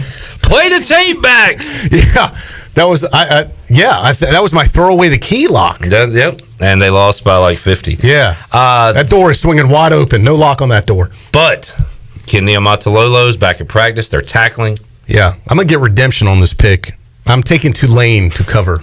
Okay. Navy is terrible. You will not let the Navy. green wave rolls over them like a hurricane. And they are 7-point favorites. So you're going to take the home team there. Yes. All right. This line is fishy to me. I don't quite get it. Baylor is only a 4-point favorite at home against Houston. I'm going to keep my American Athletic Conference theme going, and I'm going to go with the Cougs. You know their head coach is? I had to be reminded of it earlier this week. I know they play at TD ECU Stadium. That is true. And Campbell? They are led by... No, I don't know their coach. Dana Oh, Holgorsen. yes, I do know their coach. Sorry, I he forgot. left West Virginia. Yeah, that was last year. To go to Houston. Yeah. I forgot about that. I know, I did too. You're right. I did know that. And that is one of the rare feats of a guy leaving a major program, what you consider a Power 5 program, if you will. On his own accord. Didn't get fired. Right. Yeah. Left on his own to go to the American. Usually it's the opposite. Usually that's always a coach leaving the American going to one of those bigger schools. All right, Saturday night, Troy D. Louisville and Miami. Kind of, I guess, on paper, maybe the best matchup of the week. Louisville is a 2.5-point favorite against Miami. By the way, Troy's one win this year came with the Hurricanes. Yeah, Keep that in mind, folks. They won't win this time. Give me Louisville. All right, he's going with Papa John and Louisville. Still Papa John Stadium? They took that down. Okay. They went to Cardinal Stadium for a while, and I don't know if they have another sponsor for it. Should try the Shaq-a-Roni. Boy, Papa John had a fall from grace. Nah, Shaq's back. But his checkbook is fine. But no, you mean the guy? Yeah, the guy himself. No. Papa John's is fine. I just meant the guy, like John, whatever his name was. Papa John. Papa. Well, we were talking about that earlier. I was talking about it with Ellerby. There's some great people in sports that have had a fall from grace but have ended up better off. You think of the guy that owned the Clippers that was forced to sell, Donald Sterling. Remember, how about he was forced to sell, made like $2 billion in the sale, and never heard from him again. He was a genuinely horrible person. Oh, I know, but I'm saying, but was forced out. But by being forced out, they made a ton of money. Papa John was just questionable. Yeah. And then you think of the former owners of the Panthers.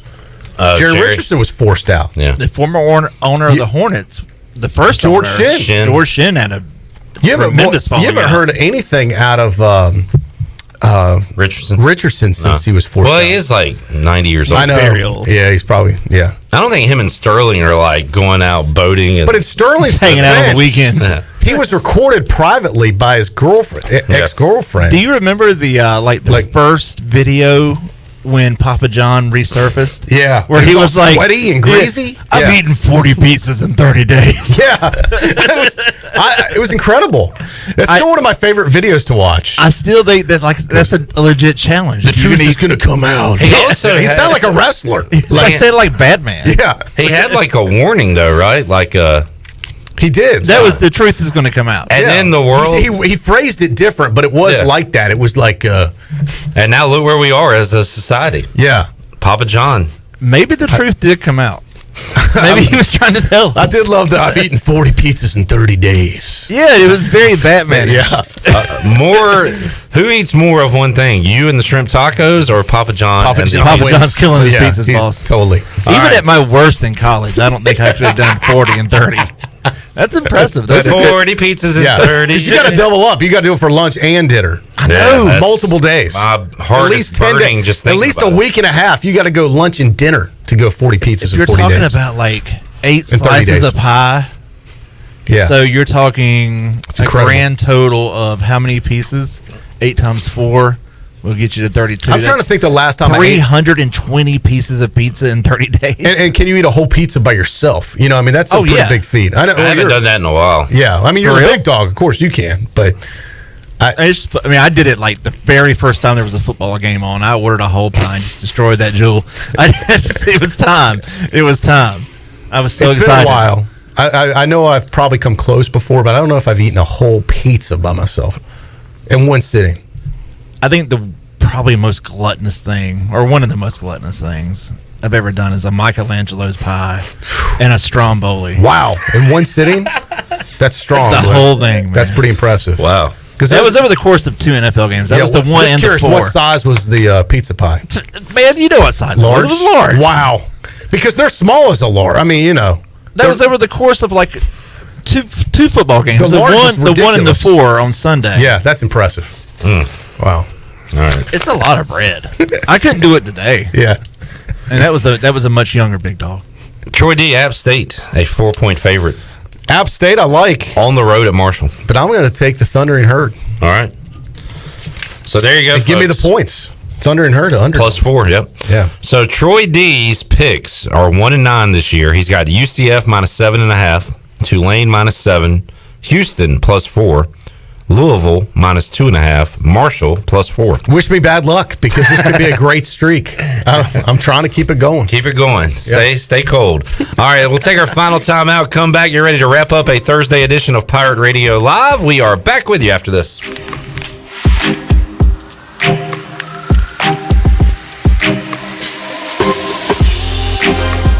Hi, this is Jeff Charles, and welcome inside the booth. A tip of the cap to the NBA. I'll have some thoughts next. Let me tell you a thing or two about the people who don't compromise. For starters, they love a nice, cold Pepsi Zero Sugar. Why? Because it's delicious, it's refreshing, and it has zero sugar. How's that for not compromising?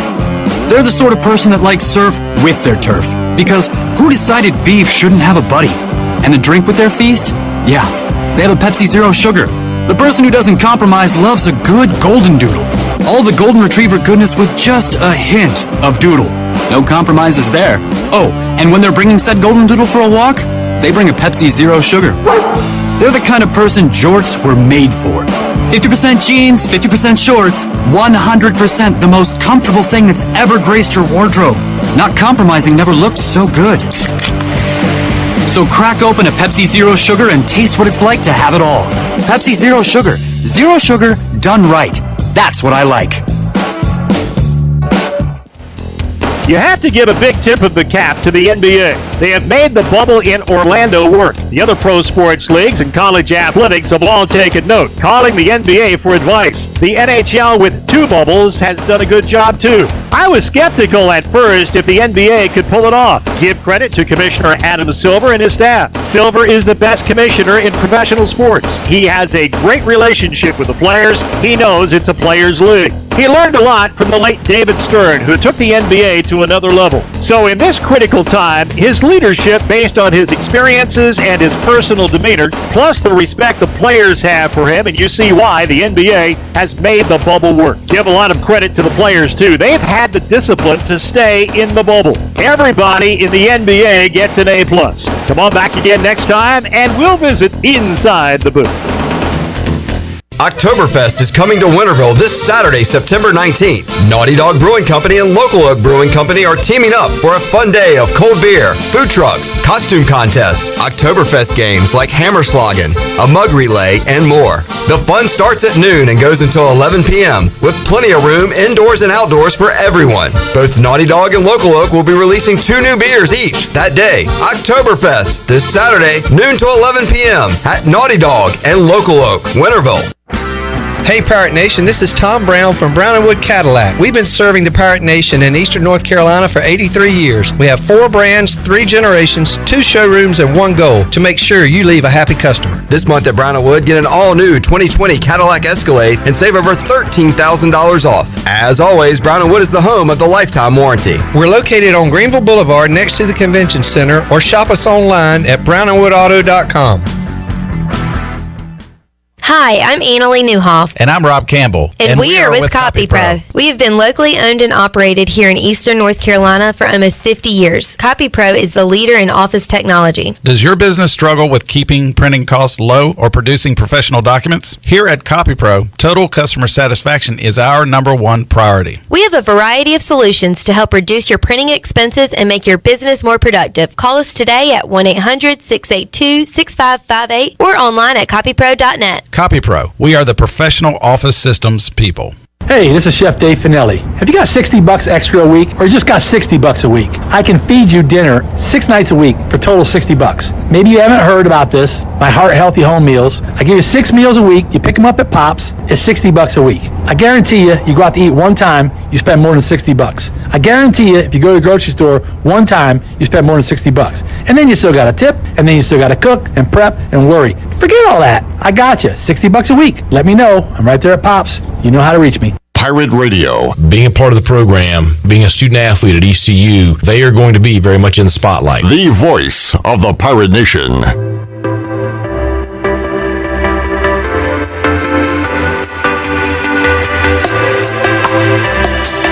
You're listening to Hour 3 of Pirate Radio Live. This hour of PRL is brought to you by Bud Light, reminding Pirate fans to stay in the game and drink responsibly. Bud Light, the official beer of the ECU Pirates, and proudly distributed by Carolina Eagle Distributing since 1989. Now, back to the show. Welcome back, guys. You cannot impress the ladies with that sloppy, unkept look. That goes for you married guys, too. Time to get to the Man Cave in Greenville, the premier destination for professional manicures, pedicures, and hair services for men only.